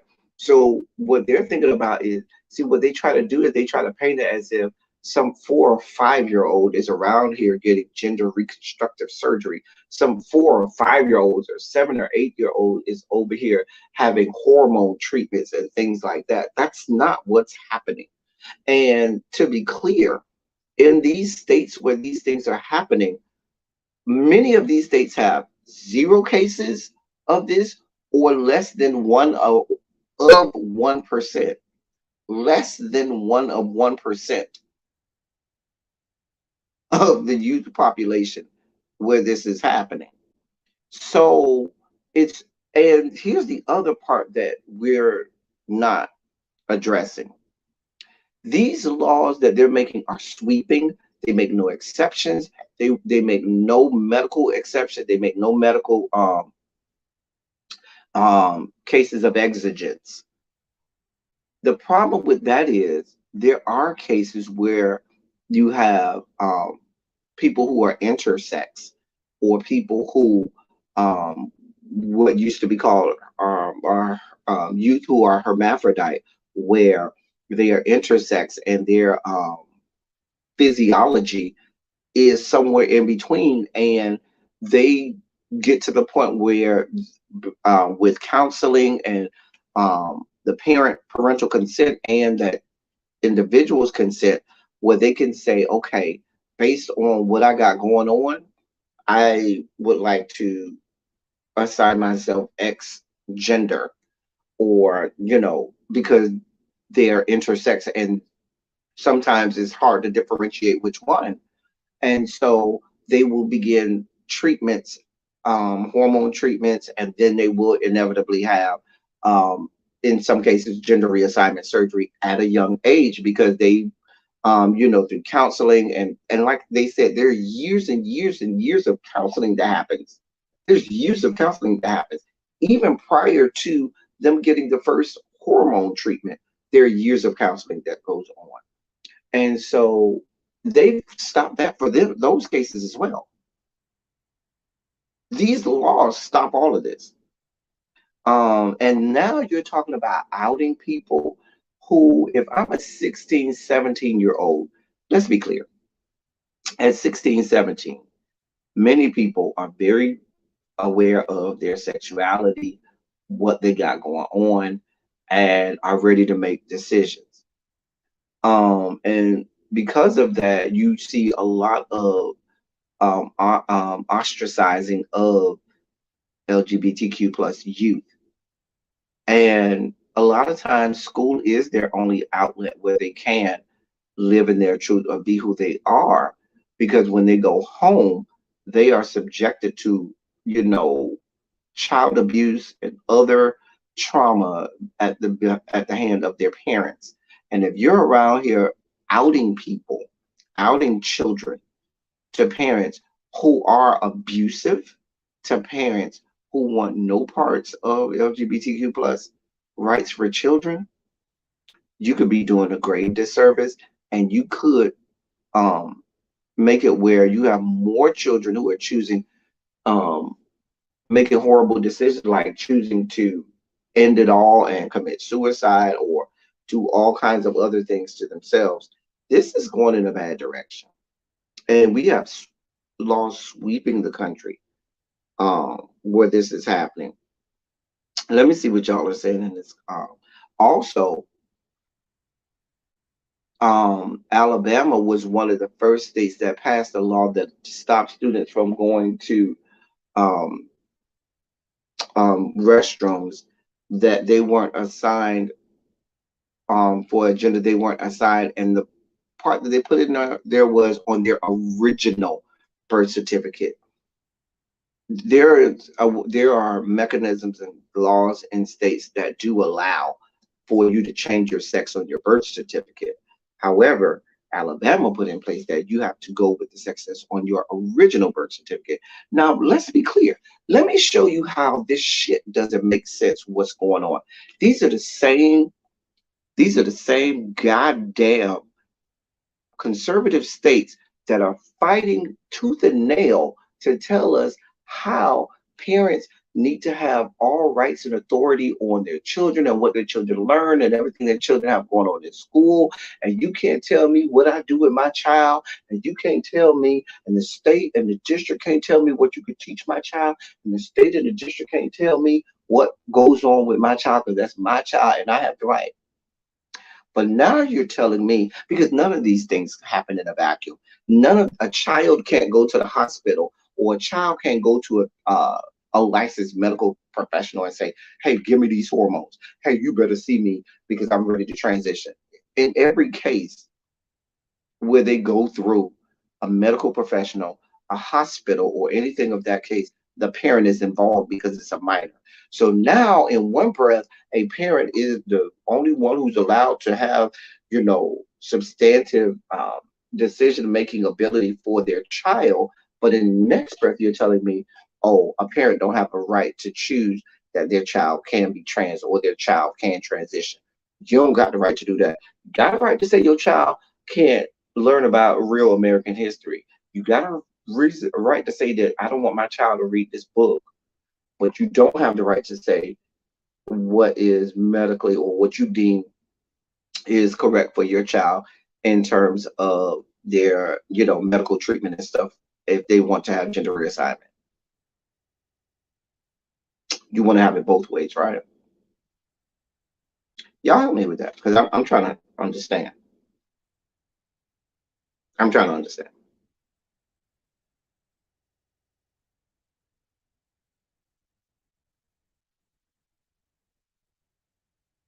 I get really I have to take pauses when I read stories like this because I get really emotional because I know what that life is like as an LGBTQ plus child. I know, and I say this all of the time, the mental anguish and the mental duress of an adolescent or a teenager who is LGBTQ plus in this country is unimaginable. So please be clear. And then you couple that for some of us with being black as well. And so you got all this going on. And now you got people fighting tooth and nail, not to help them, but to harm them. But you care about children. Y'all care about the feelings of little white children all across America who you don't want to feel bad about things that their forefathers did. None of this directly is on them, but you don't want them to feel bad about things that their forefathers did. But you have no problems making children across America feel bad because they may fall within the LGBTQ plus community. Make that shit make sense.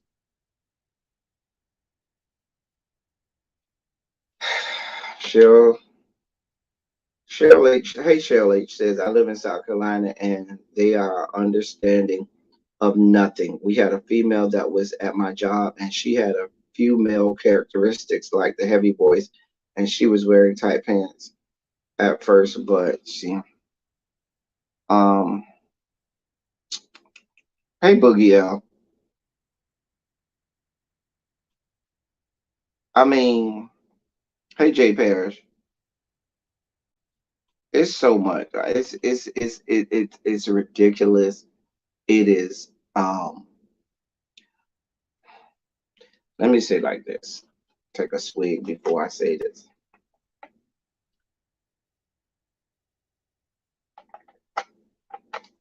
What y'all gonna have to understand.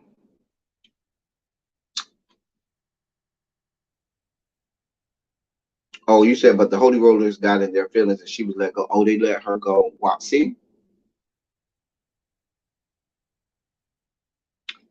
people are gonna get sick and tired of being sick and tired.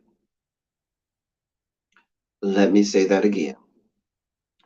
People are going to get sick and tired of being sick and tired. You're not going to continue to do things to oppress people and continue to do things that make people feel like their quality of life is lesser or doesn't deserve to be respected before they say, well, hell, you don't care about my life. Well, I don't care about yours either. Let's get some.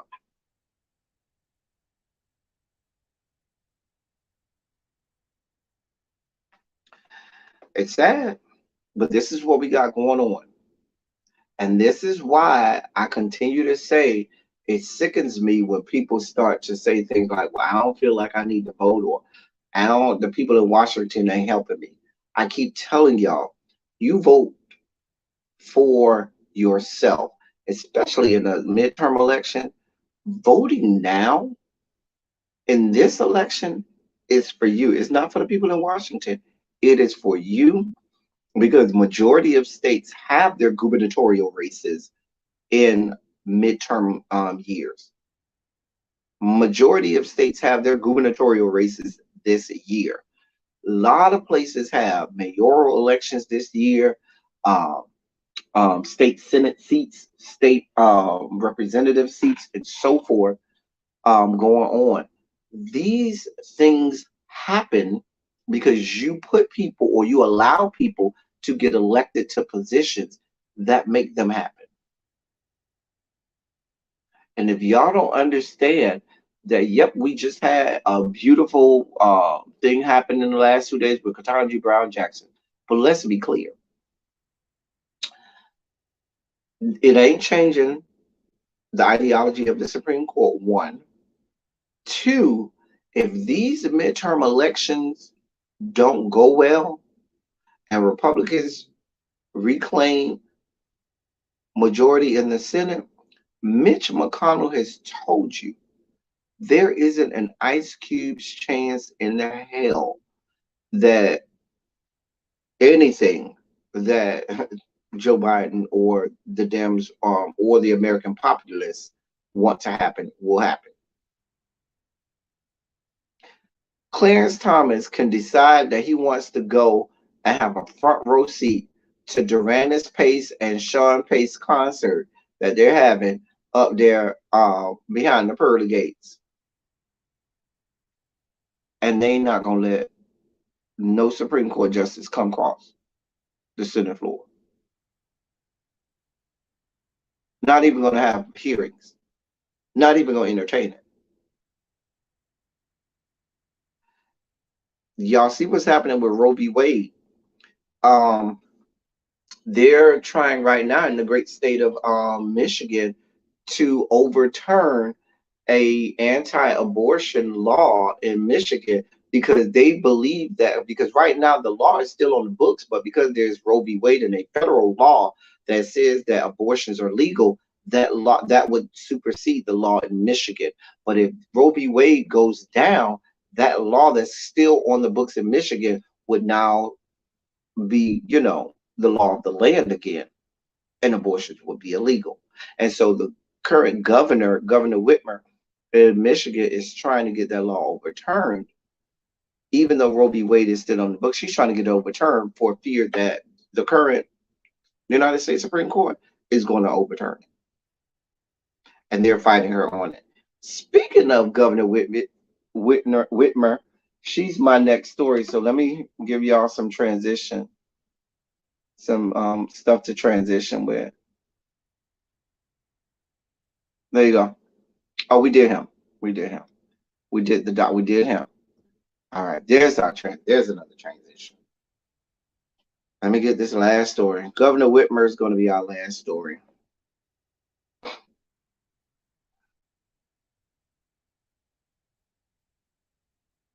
I was told they did not want her using the male or female bathrooms, and she was told to go to Human Resources to use the bathroom. Wow. Wow. There y'all go. I know some of y'all like them big and beefy. There you go. There you go. Look at Quintessential. Quintessential came out the bushes. I ain't mad at it. I ain't mad at it. Child, throw you from wall to wall. Got all that hair on the chest. Some people like hairy chest. There you go. There you go. Now that right there, that's my speed right there. I could do that. I could do that right there. That's a little closer to what I need. That right there is a little closer to what I need. Hmm. Yes, sir. Yes, sir. That's a little closer to what I need right there. Hmm. Hmm.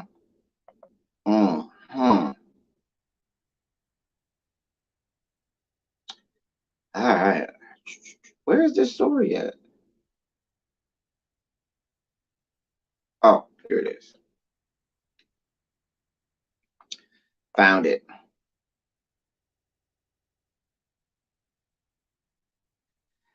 Anyway, so this story is our last story of the day. So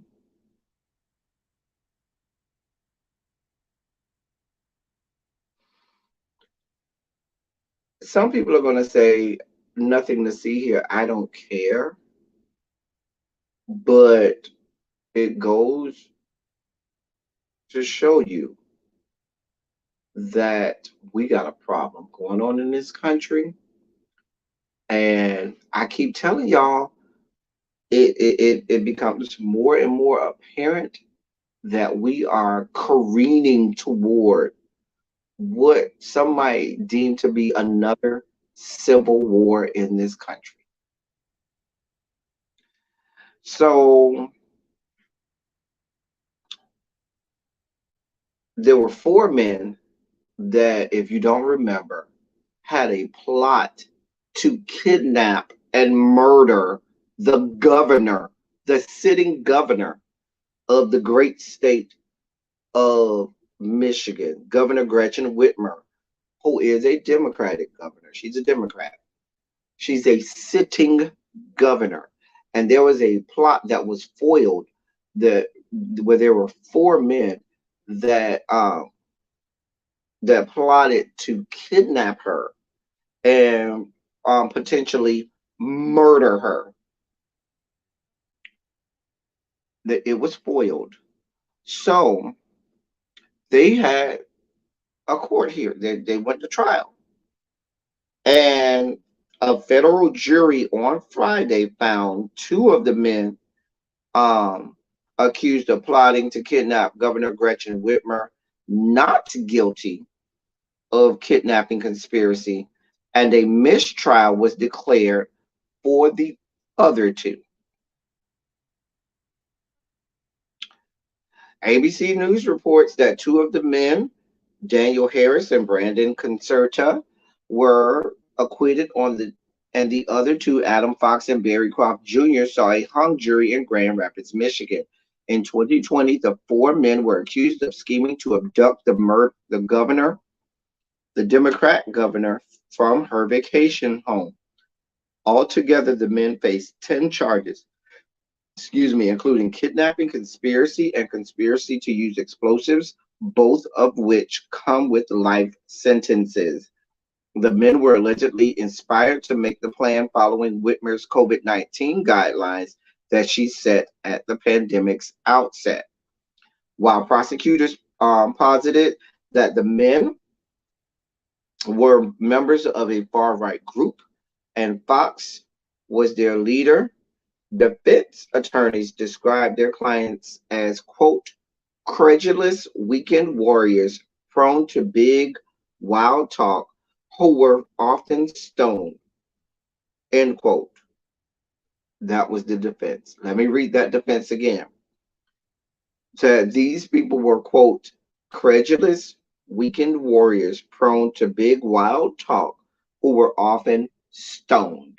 And when I say stoned, I'm not talking about, biblical times when we would pick up big rocks and throw them at you and kill you, um, you know, by being pelted by large stones. I'm talking about being high on marijuana. The defense also accused undercover FBI agents and informants of deceiving the men into saying it was a conspiracy. Prosecutors fired back with evidence of the men's plot before the FBI rounded them up. The men had allegedly done research into Whitmer's summer home and were figuring out what explosives to use. Back in August, 25-year-old airline mechanic Ty Garvin was sentenced to 75 months in prison for his part in the illegal plot. He was the first defendant to be sentenced and the only one who pleaded guilty in the case, which has become one of the most one of the biggest domestic terrorism cases in years. During the trial, FBI agents raided a residence on the outskirts of Detroit last week in connection to threats made to the judge, two defense attorneys, and at least one potential witness. So we got these men are on trial. They raided people who were threatening to do something to the judge and to the lawyers. So you acquit two of these people. You have a hung jury on another two. So now that's a mistrial. There was a fifth guy. That guy pled guilty because he admitted, yep, we were doing this. And he got 75 months in jail because he, had a plea deal. So if you already have someone who took a plea deal, who's admitted that, yep, this is what we were doing, this is what we were planning, how the hell do we get an acquittal on two and the hung jury on another two? Who y'all had over there? Marsha Clark as the lead prosecutor? Darden over there as her assistant?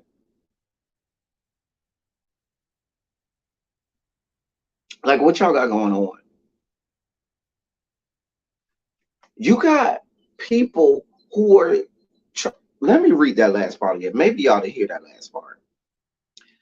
During the trial, the FBI had agents raid a residence on the outskirts of Detroit just last week in connection to threats made to the judge, to also threats made to the defense attorneys and at least one potential witness. But y'all don't think there's anything to see here.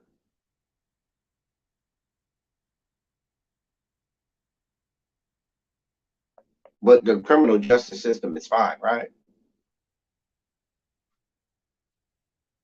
Hey, Tabitha. Chow. You going back to bed? All right, catch the replay, honey.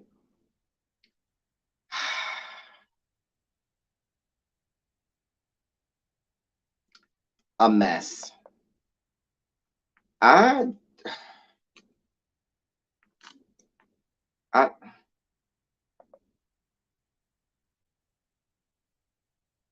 child.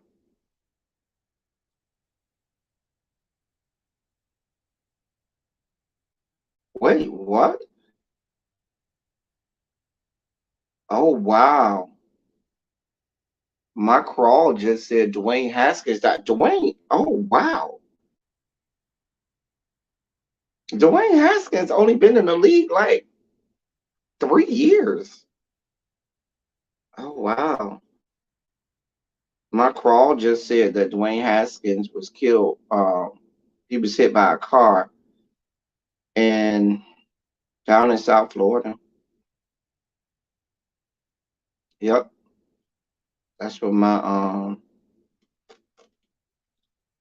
oh wow.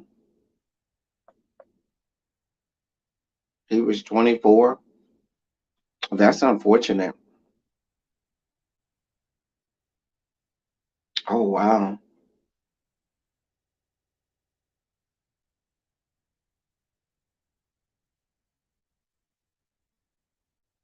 Yeah, he was hit by a car. Oh wow. That's unfortunate. Dwayne Haskins, 24. Yeah, this came across my crawl, just came across my crawl. He is Yeah.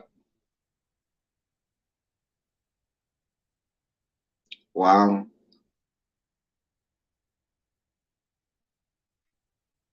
That is unfortunate. Oh wow. I just saw it just came across my crawl. Like, wow. That just really like, oh wow.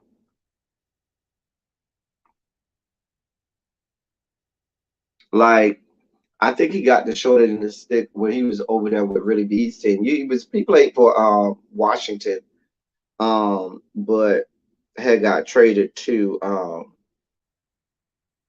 Pittsburgh. Oh wow. So apparently he was down in training down in South Florida, um, and got hit by a car. That is unfortunate. Yeah, he came from Ohio State, I remember.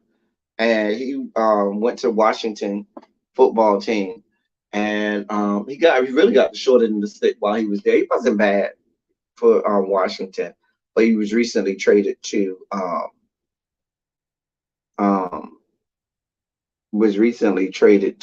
um, Pittsburgh after Ben Roethlisberger um, passed away. I'm not passed away, dear God, retired. Yeah, that's unfortunate. That is unfortunate.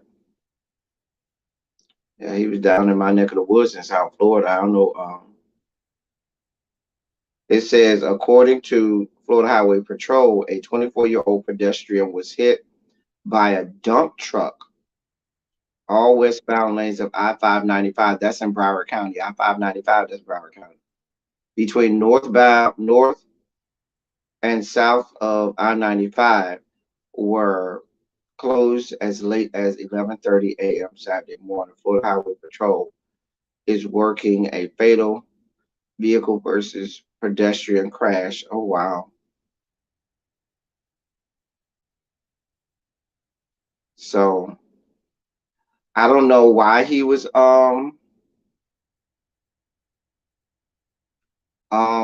like on I don't know if he was walking. Sometimes you have to stop your car. That's why they say when you see people on the side of the road, they might, car trouble or whatever.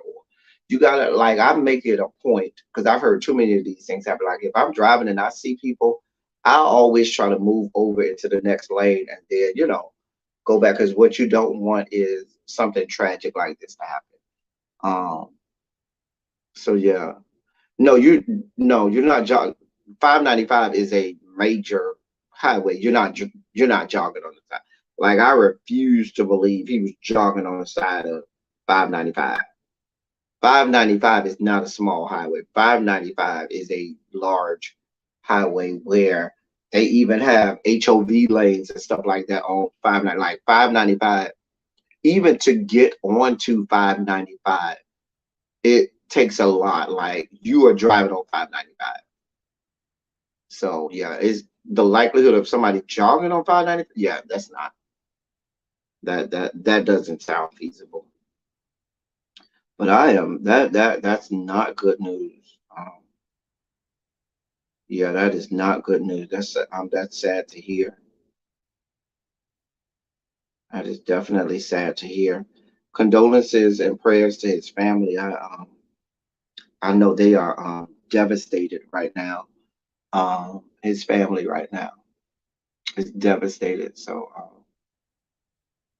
yeah, I mean sometimes you kind of have to, depending on the nature of the situation. Sometimes you do have to get out of the car. And then depending on the highway, some highways have a very narrow shoulder. I know highways that don't have a shoulder at all. Um, and so you do have to, and even if you don't get out of the car, eventually somebody's going to have to come and assist you or help you. So you should, try to be careful because even that person can be injured and or killed because they're simply trying to help. They're one of the workers trying to help the people involved, with the car trouble or whatever situation is going on. So, yeah. Now I don't know if it was an underpass, but from the Florida Highway Patrol, the statement from Florida Highway Patrol was that Florida Highway Patrol is working a fatal vehicle versus pedestrian crash on westbound I-595 at I-95.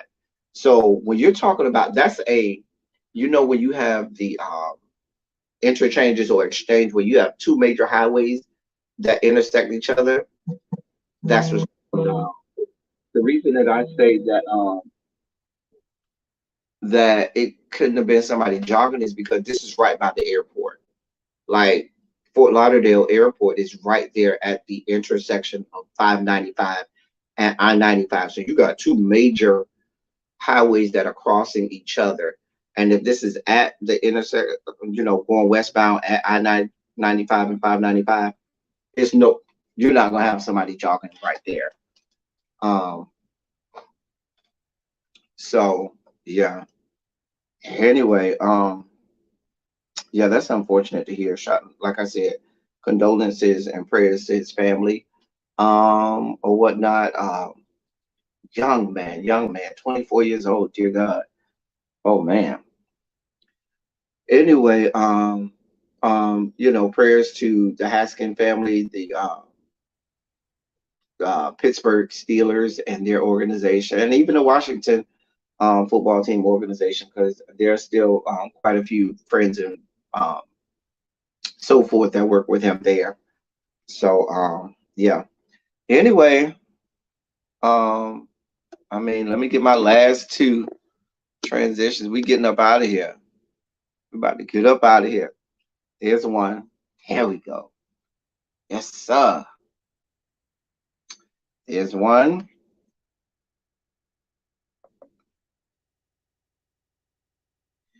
And this is our last one. Got some melanin for you. That pink. The first one we had pink. And so this one has pink as well. I shouldn't say pink. The word is pink. So, yeah. Anyway, as we are getting out of here, I do follow this guy on Instagram. As we're getting out of here, I guess I got to do it one last time. It's the last time for the day. Hold on. I got to do this. Dear God.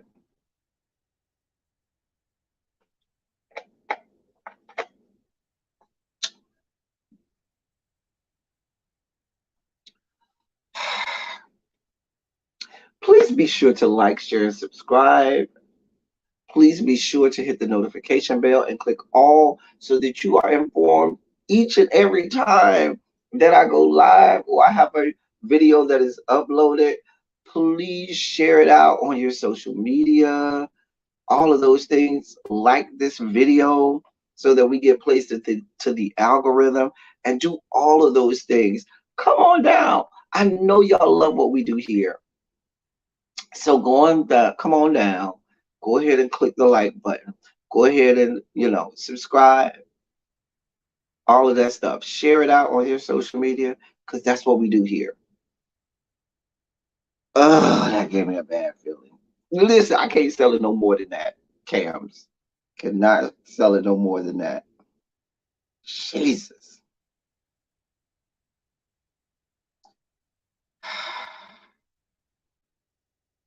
All right, so that's done. I did my due diligence. I did that part.